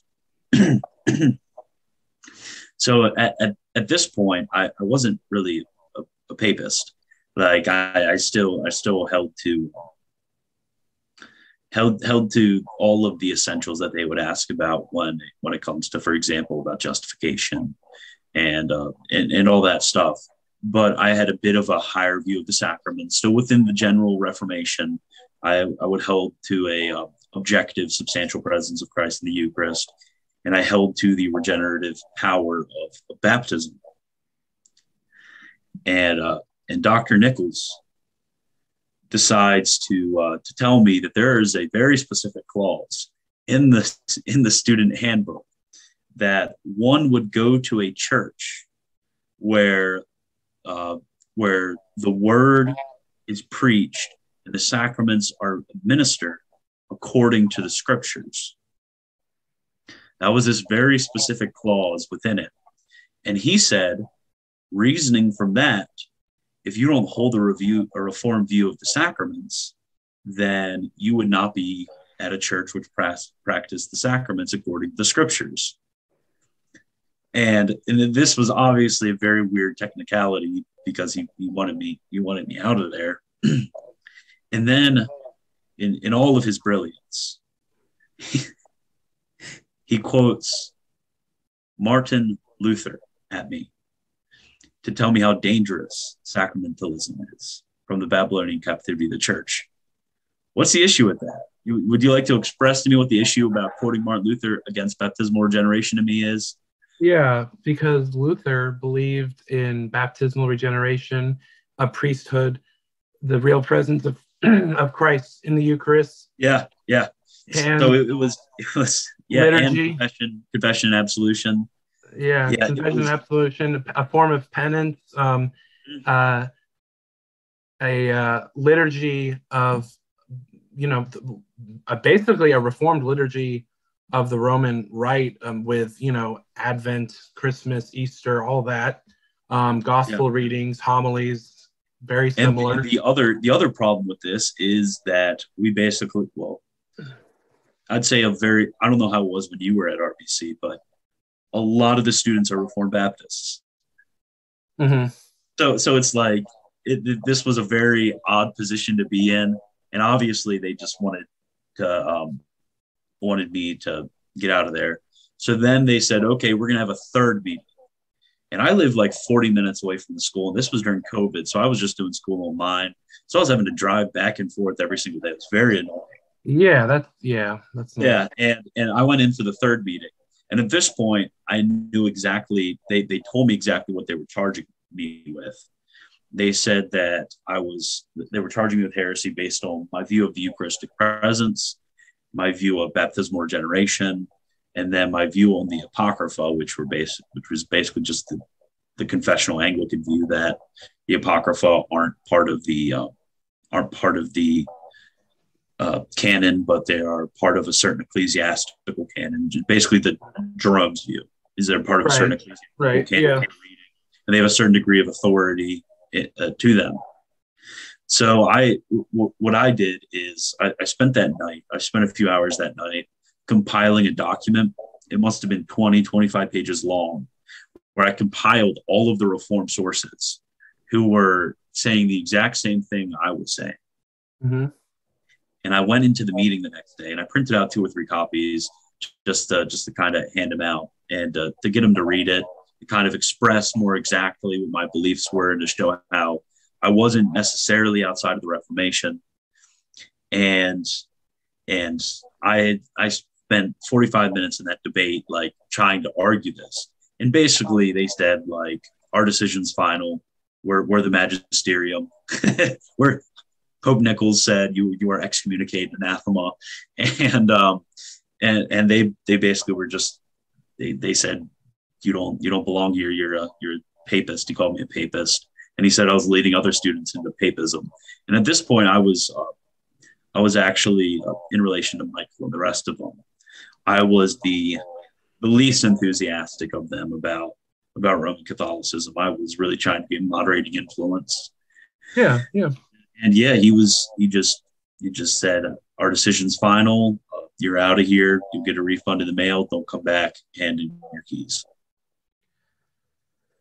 Well, that's, this is my channel and I'm independent, so I can say what I want, but that's just stupid. Like that's, okay. So even though I wasn't Anglican, I held to, like, as I talked before, when I was Reformed, I held to a continuity between the patristic church and the Reformation. And if he would have said that to me, I mean, the fleshly part of me would have been like, well, you're an idiot. And why do you teach and why do you teach church history? Again, I mean, I'm sorry. Like, I'm not trying to be. He wrote a book on Luther, and he didn't know Luther's view of baptismal regeneration. Like, think about that. This guy wrote, because am I wrong? I believe Dr. Nichols wrote a book on Luther. No, he did, and he's written. Oh my gosh. That's a, oh my gosh. So hang on. He's the same guy that said Descartes was the good guy. Remember that? He didn't. Oh gosh, yeah. One of our mutual friends who I can't mention, he told me about that, and I almost had, like, I think I was at I had gotten off of work. I was working at AutoZone at the time, and I was like eating dinner at like McDonald's or something because I am both poor and white trash. And so I was like, I was drinking like my Sprite or whatever, and he told me that, and I was just like, what? He just like spit out my drink. What is what is the other thing? I asked him about hylomorphism when it comes to the relationship between the soul and the body, and he needed me to explain hylomorphism to him.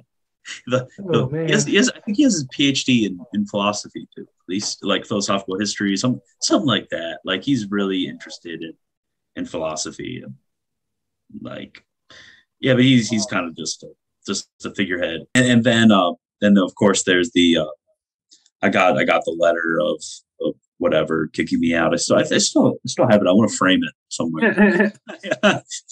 When I get my new office, when I move, I want to frame it on the wall. I think that'd be fun. But nice, I got John Newman right next to it. But so after this kind of settled down after a few months, of course the poison is spreading. The poison's in the well. The Romish poison's in the well of RBC already, and and it's a significant influence is kind of all at once. I mean, this isn't specific to RBC. This is all throughout the Reformed world. I'm sure you hear about it all the time. Is people in the Reformed world converting to Roman Catholicism, because the Holy Spirit definitely is really working on bringing us back into the fold of the church. But yeah, then eventually they had to do a chapel message about this. I talked about this on the Swan Show. Yeah, and I listened to like Did you listen to it?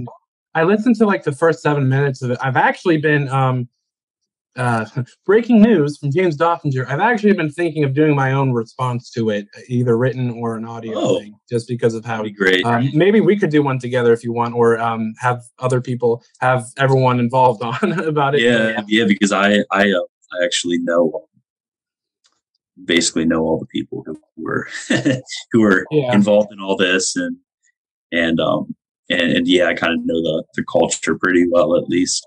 But yeah, that chapel message, calling us apostates and saying we departed from the gospel, not specifically to us. It was phrased as specifically to one student who had converted a few years back, kind of trying to distance the situation. But it's pretty obvious that there's a reason that they're bringing this up, because they've never done something like this before. And it's really sad because I have a feeling now that the curriculum is going to get less and less and less Catholic as time is. Like Thomas won't be the crown jewel. He'll be placed on the recommended reading, and then maybe even excised eventually. But I mean, there's kind of a culture. I'd say there's a culture war within RBC and within the Reformed world at large, between wanting to have the Mullerite movement of regaining a Reformed Catholicity by reading the Reformed Scholastics, and then kind of like a post-Princetonian evangelical low church type of like reading, like kind of like a Hodge type of thing, you know. So you could say it's a hodgepodge. Sorry, it's a hodgepodge. I'll say, I have a few thoughts of my own, and then I'll ask, for your thoughts on my thoughts. But one is just that, in the chapel message, it was just very caustic, and it actually called out Dr. Scott Hahn as a wolf in sheep's clothing, and I'm like, I understand why you're saying that from your own theological principles and all that, but at the same time, like the manner in which you speak is just as important, if not more important, than what the content of what you say. I know you can't divorce the two, but the Christian ethic, how you say something according to St. Paul and others matters. And this just seemed like a bludgeoning. And the second thing is, I guess I will. I guess not technically, I guess kind of disagree / kind of agree. I forget exactly how you phrased it to me when you asked about, or said something to the fact that this is happening in other Reformed institutions. What I'll say from other people that I know and that I've looked into, is that there's a massive difference with RBC and with Reformation Bible College, is that I've known people from Covenant, from RTS, in all over the country, whether it's Jackson, Charlotte, anywhere, DC. So RTS and Covenant, Westminster, either West Cal or Philly, and as well as the Davenant Institute, and as well as what's that other college in Pennsylvania that's Reformed? There's Westminster, there's Covenant, there's Geneva, there's Geneva, and there's one. What is it in Grove City? Yeah. Grove City College. I've known people, converts from all those institutions, who, it's true, at the pastoral and personal level and their church life, they experienced a lot of ridicule and heat for becoming Catholic or, papist, as Reformed pejoratively say. Yeah. It's not a term of endearment for my own self. I call myself a chubby papist, so, the difference, though, is that institutionally, nothing happened. Like, they found out they were becoming Catholic, and they were like, we disagree with you, and we think that your soul's in danger, but they weren't kicked out. They weren't expelled. They weren't called papist, especially, like, before they, on their way to Rome. Like, because especially, I've known people that have converted to, and met at the time when they were, Anglican, high church Anglicans who went to RTS, and I've met Wesleyans and Methodists, conservative Wesleyans and Methodists, who were going to RTS for like their biblical studies program because they're like, well, I don't like the Calvinism, but you guys exposit scripture good, so I'll do that. But I've talked to some of these guys, and they've, from their experience, from what they've told me, all these grad students and post-grad, is that institutionally there was no issue, but at the personal and church life, there was lots of controversy. And then on the Reformed blogosphere, but like for RBC, it's kind of like all in one. And that's like the thing that I think makes it worse. And I'm just kind of embarrassed for Dr. Nichols, just because of how, for any error that I've been saying, please forgive me. I'll just be honest. The moment I met Dr. Nichols, I did not like him, even when I was a kid. I'll just be honest about my own part. I needed pray about that more, probably. And I will pray for Dr. Nichols' conversion from his Calvinist heresy. But, I don't even think he can be considered a Calvinist at this point. He's just a Baptist, a Baptist who baptizes babies. Yeah, essentially. But my point is, my all that said, it's just that it was very unique. It's very because if you wanted to not, because I've talked about this with our mutual friend, who again will remain nameless. One thing he pointed out to me was like, and I agreed with him too, and we went back and forth about this, is that if you really want to keep students Reformed and not to leave RBC, you don't do that. You don't do the kick out thing, because that's how you actually expedite the conversion to Rome. Yeah. And while I could make the argument, and other people can make the argument that, and it's not always fair, because sometimes it's put in a cheap way, like, oh, Anglicanism is the gateway drug. I've heard that before. Or there's been memes of like Anglicans with like incense. It's like, Anglicanism, that's just Catholicism for Protestants, or something like that. Yeah. But I know, of course, if you accept like the Via Media or the middle way? Newman's Via Media. Yeah. So if you hold to that, then of course that's oversimplification. But nonetheless, though, it's like, while one can make the argument in a more nuanced way that the more you look into apostolic Christianity, you are going to become some type of apostolic Christian, whether that's Orthodox Catholic or Oriental Orthodox, or even Assyrian Church from the East. Although you probably be the one pasty white guy in the room,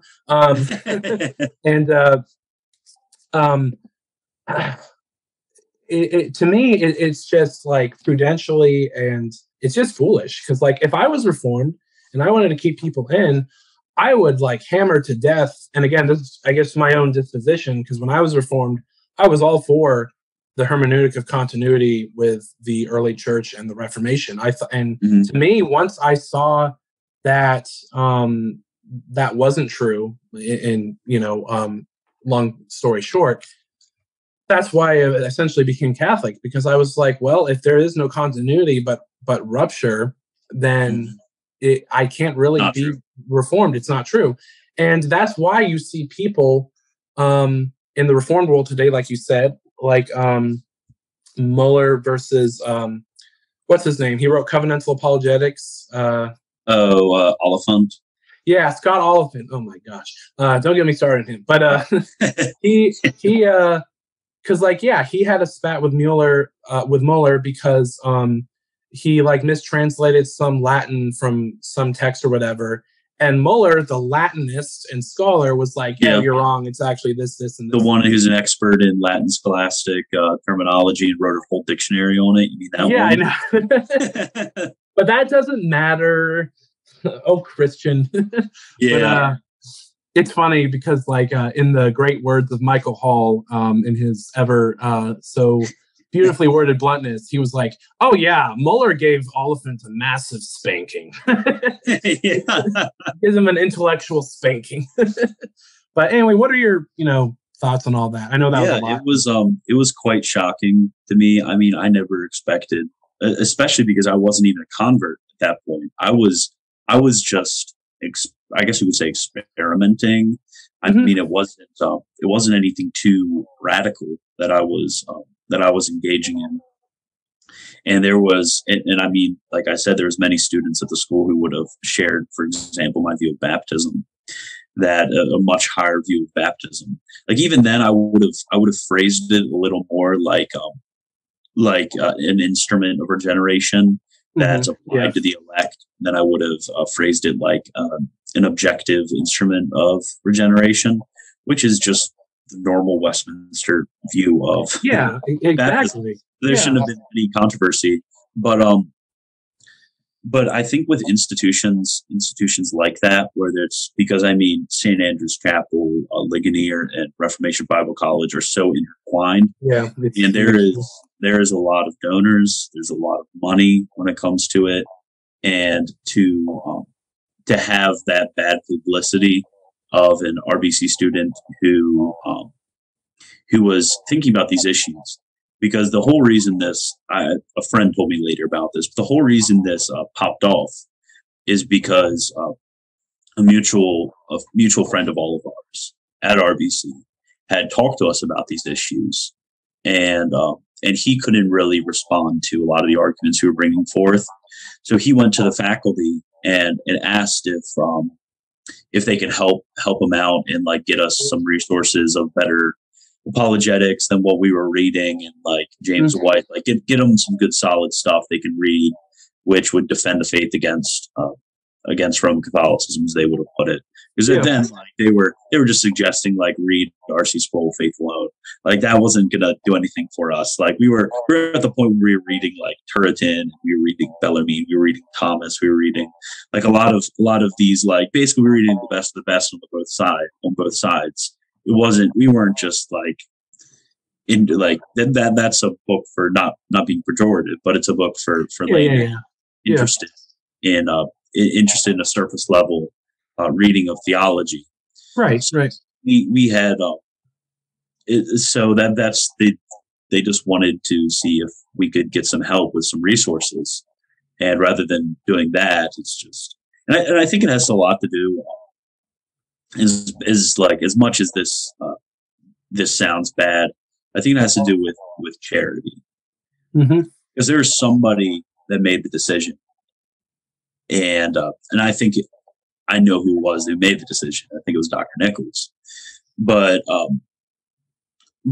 like if, let's say I was a student at Franciscan, because like Dr. Hahn, he's wonderful. I met up the the other weekend in person for the first time, and he was telling me about how honored it was for me to be at his event, and how much he was praying for me all the time. And it was just wonderful that like he was like a man of that caliber. Like he blows all the guys we're talking about right now out of the water, like on the scale of his influence. Yeah. And you could tell that's a man with charity in his heart. He truly would care for you. And if he was put in the same situation, let's say he had a Catholic student who was struggling with some of the dogmas of the faith, who was considering being Protestant, I have no doubt in my mind that he would help him through that. And I don't know, maybe establish meetings with him and try to figure out the root causes of the objections, and get him resources, and basically do everything he can in his ability to try to draw him back to the faith. Yeah, but it's clear that it's clear that wasn't the intention going in when I went into those meetings with RBC. Is they weren't concerned about my soul. They were concerned about saving faiths. That's really what it was about. And it's really unfortunate. And I still have a lot of people at RBC that I love, a lot of professors. I still occasionally email some of them, occasionally get lunch with some of them. A lot of my friends still go there. It's not that I have ill will towards the institution. Like, I just want to be clear about that. But there's definitely is a poison, like when that happens. Yeah. Especially when it comes to hatred of the church. Like it's like what Blessed Fulton Sheen said. It's like out of all the millions of people in America that hate the church, there's only about like 10 of them that actually understand what they're hating.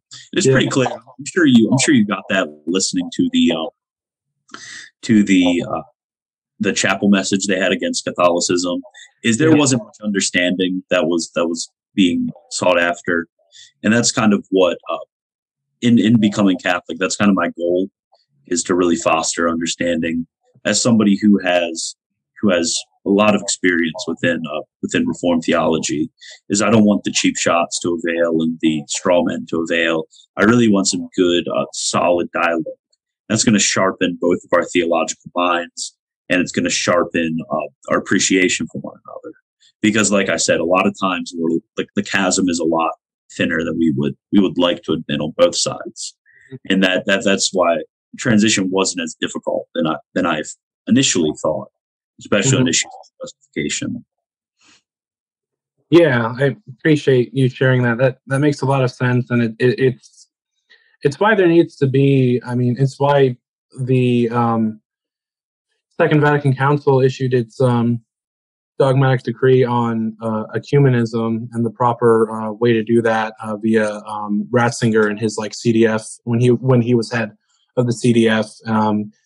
It's usually been called in the post-conciliar period a hermeneutic of return, where it's going, it's taking from lumen gentium, it's taking the lumen to the gentium, the light of Christ to the world, and meeting people where they're at, understanding where they're at, but not compromising the Catholic faith either, and trying to make them understand and break down barriers so that they can come home back to Rome. And I know sometimes some people kind of balk at that, or even some Catholics. I understand if it's just a bald assertion of come home to Rome with no context, then yeah, that would be a bad argument, or not even an argument really. But in the context of the church's ecclesial mission, in light of Christ and the Second Vatican Council, it's very appropriate, because Rome is called many times throughout the first millennium and the second millennium the Mater Ecclesiarum, the mother church, and it is, and we have that maternal motif of the church as mother with the Blessed Mother, the Mater Dei, Mother of God. And so those are in, sync. And it also makes me think of too, things that Benedict XVI said when he was Pope, and that Pope Francis has reiterated too, of talked about the theme of encounter and dialogue. It's what is that? It's two people. I forget the document that Pope Francis talks about this in, but it's two people who don't agree with each other having conversation to work through things and not compromising or setting aside what they believe or to pretend as if they agree, but to go forward. Because, like, what's the other option? You just don't talk to each other? Like, if two sides don't agree on something, it's like, well, not talking is not going to do anything. And of course, there's been abuses. There's been liberal views where it's just like hold hands and do nothing, and in the post-conciliar church. But but Benedict and Pope Francis and John Paul II and Vatican II are not saying that at all. But it's like the pastoral approach to meeting people where they're at, because conversion is obviously, for some people it takes, in your case, it takes like a year and a half. For others, it takes. I met someone, it took them 20 years to become Catholic. They were Wesleyan for years, and they really wanted to become Catholic for a long time, but there was just so many things they couldn't get their head around, and then eventually that kind of just broke. I guess this will be the last question, because I know we've been here for a while. It's like 2 hours. Yeah, I'm sorry if that's too long. No, you're fine. But I know you mentioned before, but like, talk about how St. John Henry Newman was played into your conversion from being Anglican to Catholic. Yeah. I'd say the most important part of it, I mean, there's two levels. There's the intellectual level, and then there's the level of affections. Because reading, for example, his Apologia Pro Vita Sua, where it's kind of like his version of the confessions. Like when you look at the confessions of St. Augustine, what St. Augustine is doing is he is applying the doctrine of providence and the prudential ordering of God, the universe, to his own life. Like of that Neoplatonic idea of emanation and return. Is that we have went from God, and then we are on this journey back to God. And that is kind of how I framed and thought of my own conversion, going all the way back to my conversion to Christianity itself, before even being interested in Catholicism. It is a return. There is truth which was in every single step, and I rightly was disposed towards that truth, goodness, and beauty, and I appreciated it and relished in it, and I was able to glorify God in it. But it wasn't the fullness of that truth. And that over time, I felt like I was away from home, trying to continue in that truth and to continue in that goodness and beauty, trying to find the source of it and the fullness of it. And that over time, I kept going in these false paths, but these false paths that would lead me closer to the truth. And that, like, let's say, for example, not to put in percentage, derogatory, being derogatory, but like, let's say the Baptists participate 40% in truth, and while I was there, I was relishing in that 40%. I was relishing in my little 40%, and then I became convinced of different propositions, and I became attracted to different paths, becoming a Presbyterian, and maybe I was in 60% truth there, and then I was relishing in a greater fullness of truth. And then I began to become enamored with Anglicanism and the beauty of the traditional liturgy and the continued fullness of truth. And then maybe I was getting really close, and I was 95% of the way there, and I was relishing it.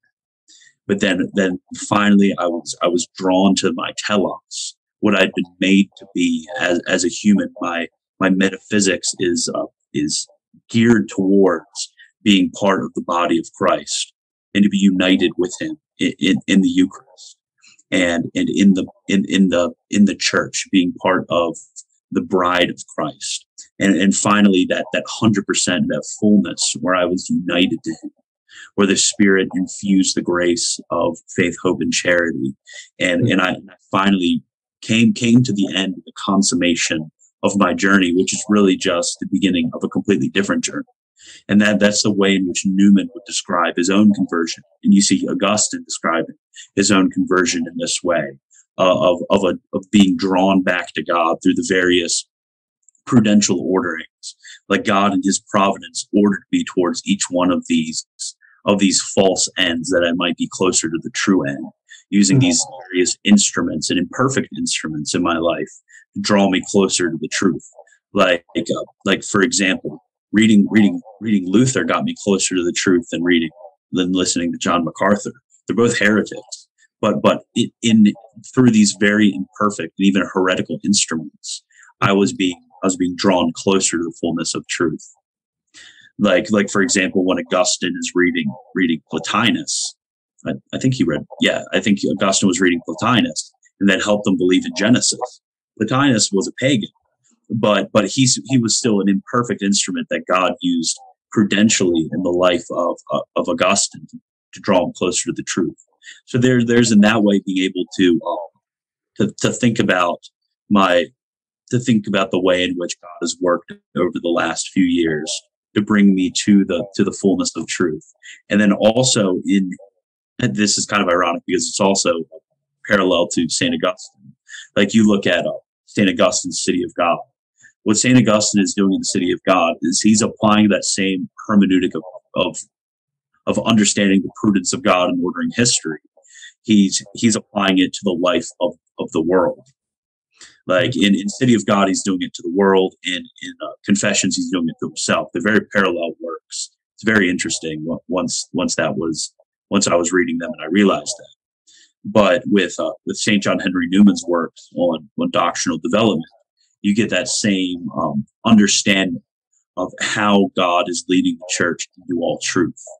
And then in my own reading of history, that resonated with me, and I came to understand that is the way in which the Holy Spirit has been working through the church, and that led me to eventually, because I believe in doctrinal development, it's an Anglican, but eventually understand the source of that in the one true church.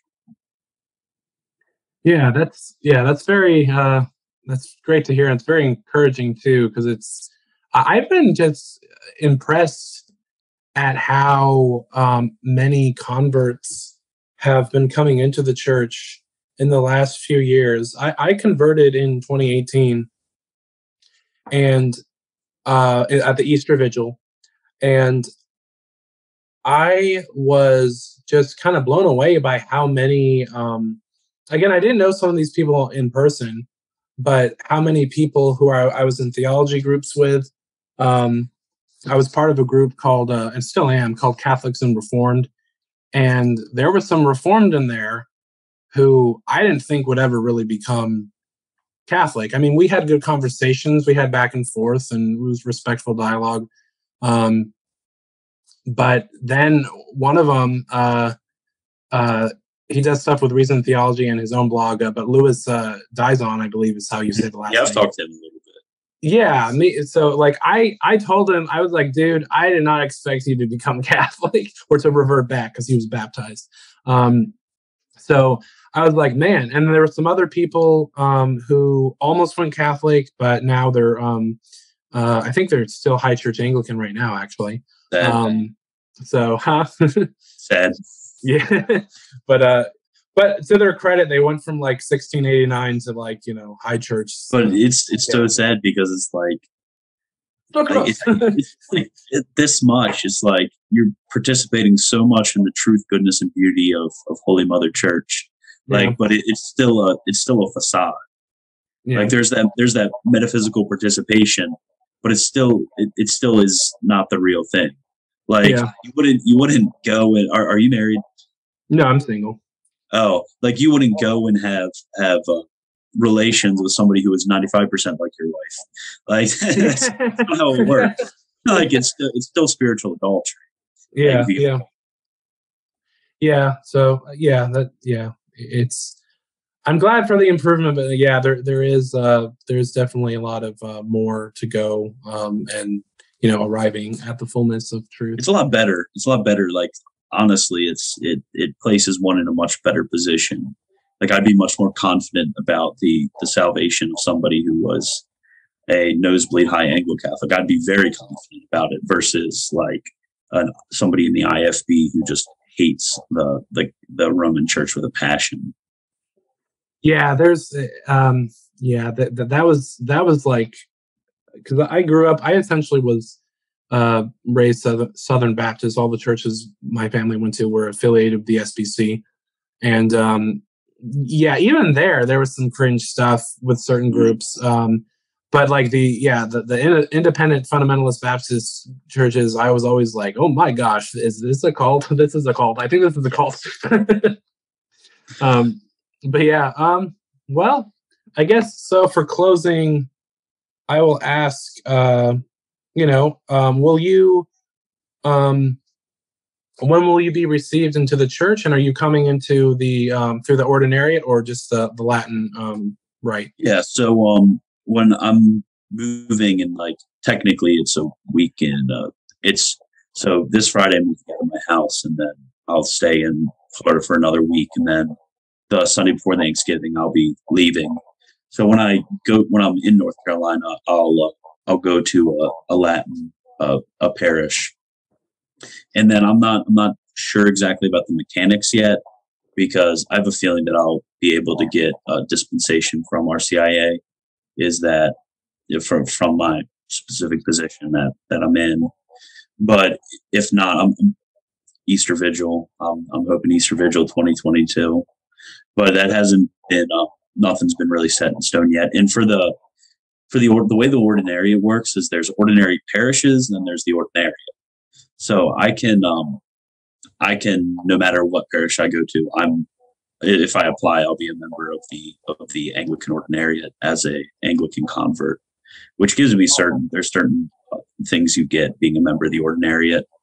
So there's certain, I think, like canonical things, which if I ever got disciplined or something like that, or if I was going to get, I don't know, invested as an acolyte or various things like that, it would be through the Ordinariate. There's various canonical issues with that. So I'd much rather be a member of the Ordinariate than that it offers us a second layer of protection. Mm-hmm. Because like if, let's say, I go to an area where there's a very liberal bishop, and that being a member of the Ordinariate, I have an extra layer of protection from what might happen if from a liberal bishop. Not that I expect anything to happen, but yeah, I was about to say you're moving to Charlotte, is that right? In North Carolina? Yes, the bishop of Charlotte is pretty popular for being very conservative. Yeah, I was about to say he's a great bishop. I love him. I actually like him more than the bishop of Raleigh. So I've always preferred the Charlotte diocese to the Raleigh diocese. The Raleigh diocese is great, like in terms of like the priests are great and holy men. It's just that there's, in my opinion, there's some better stuff going on in the Western Charlotte, in the Charlotte diocese. So that's just me, my bias. But because I was received into the church under in the Raleigh diocese. Mm-hmm. But yeah, and also I don't think there's any ordinary parishes in Charlotte, not unless they made one recently. That would be I was talking to somebody from the Ordinariate, and they said that they're looking to start a community somewhere near, I can't remember exactly what town, but it'd be around 20 minutes towards the direction I'll be moving from Charlotte. They're starting a new community. But yeah, the next closest one is like 4 hours away. So. Oh, wow. But man, yeah, you should definitely, I would recommend, if you haven't, go, actually you haven't, because have you been to Charlotte before or no? I have, because I mean, that's where my wife's parents live. So I've occasionally. I gotcha. Have you ever been to St. Anne's in Charlotte? I've been like across, you know how like across, it's not really across the street, but it's really nearby. There's like an Orthodox cathedral. So it's like side by side. There's the Orthodox cathedral and the Catholic cathedral. It's like kind of awkward. But I went to the Orthodox cathedral and I saw the Catholic cathedral. Glorious, massive. Yeah, it's St. Anne's is beautiful on the inside. It's kind of, from what I recall, it's been like a few years. I think it's pretty simple on the outside, but like, my gosh, they when you walk in, I mean, beautiful stained glass, beautiful altar. It's beautiful Stations of the Cross. It is just, it is really, when you go in, it's like what you should do. You look up, Yeah. And it's funny when you said about the Orthodox cathedral there. I was like, it's liturgical gangsters, East Side, West Side. Yeah. But yeah, so well, that's great. And also, will you be there? Because I actually will be in North Carolina Thanksgiving week. I mean, I'm assuming you'll be busy, but I'll be so Monday of Thanksgiving week, I'll be unpacking, and then Tuesday I'm actually heading up to Maryland because I'm spending Thanksgiving with my family who lives in Maryland. So I will not be there, unfortunately. Dang it. Well, that's great though. That's really awesome to hear. But yeah, I'd love to, sometime whenever in the future, because my family's in Raleigh, so I'd love to either get a beer with you or whatever, or I'm actually not 21 yet. You're what? Oh, you're not? Oh man. Dang it. Just to be clear for all the listeners out there, I will not be getting a beer with him for the next 8 months, 7-8 months. And just to be clear, I do not solicit alcohol to minors. I mean, to those not minors, but under the legal age of drinking. Yeah. But okay, and so just to close out, a cigar. Here, we can have a cigar together. Yeah.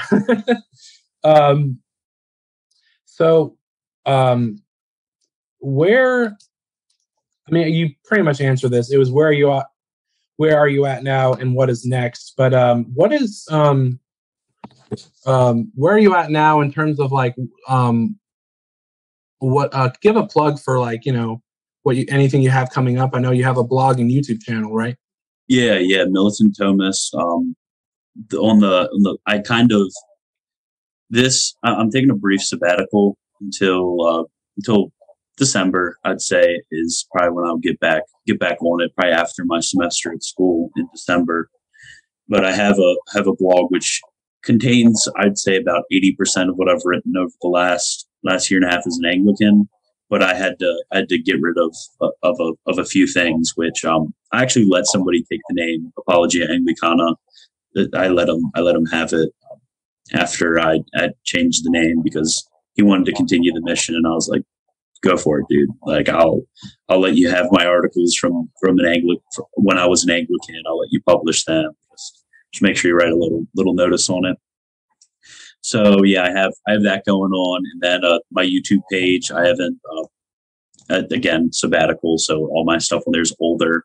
I haven't went through and taken down all my anti-Catholic stuff yet. I'm not sure whether I'll do it in the future. Might put a brief notice in the description. I'll just see what I want to do in the future. It's kind of weird relating like doing theology as a Protestant as a Catholic. But yeah, once I come back into it, I'm gonna hit the ground running pretty much. I'll be writing a lot on Thomistic theology, and I'll stay away from apologetics. I want to do some writing on moral theology. That's something which is not written on as much. And I'd like to see some more writing about it, because especially when it comes to the natural virtues, reading like Cicero and Aristotle and their reception into a Thomistic system of moral theology, and like for example Alphonsus Liguori and his system of moral theology. So in that, and a lot of doctrine of God stuff, Trinity stuff, incarnation stuff that I've already been doing research and writing on. So like the Protestant readers of mine probably aren't going to stop reading me, because a lot of them haven't stopped reading me, because it's basically going to be almost exactly what I was doing before, but as a Catholic. So I'm going to be more guarded in what I'm saying, and I'm going to make sure that I'm in line with the magisterium with what I'm saying. So, and then also in the future, I'm hoping to do more collaborative stuff like this, because kind of as an Anglican, I was just doing my own thing, and I didn't. Sorry about that. Yeah, yeah. So as a Anglican, I didn't do as much collaboration. but I'd like to do more interview collaboration type stuff. That'd be fun. But it's kind of open. The future's a bit open right now because I mean I had a very disciplined posting schedule and a very disciplined recording schedule, and I kept to it very strictly. And I was doing a lot of stuff. I had plans to start up publishing stuff. And oh wow, yeah. I was editing different older books to put back into reprint. I was doing a lot of stuff. So now, like as a Catholic, it's kind of like still adjusting and still getting over the changes that I've had to put in place. But I'm thinking also of I have the outline for it right now. I'm thinking of putting together a little bit of a I don't know 150 page book on the scholastic doctrine of the Trinity. Nice. That'd be that'd be fascinating. Yeah. I really want Thomas's. My Latin isn't as great as it should be, but St. Thomas Aquinas's first book on the sentences, where he just goes off about the Trinity. There's a lot of stuff in there, and that's untranslated currently. So unfortunately for me, I can't go off of that. But I mean, I have basically a list of everything else he's written. Bonaventure, Peter Lombard. Oh yeah, yep. Yeah, I have a lot of stuff, and then obviously some of the distinctives that I'm used to when it comes to Protestant scholastic theology, because there are some distinctives. Like you'll get some really shady stuff they write about the will being a hypostatic rather than a central property of the Trinity, and like stuff like that, like some distinctives. But that's interesting. Huh. That's a story for another day. Yeah. Man, well, that's really exciting, and yeah, I'd love to have you on again to go over some other stuff.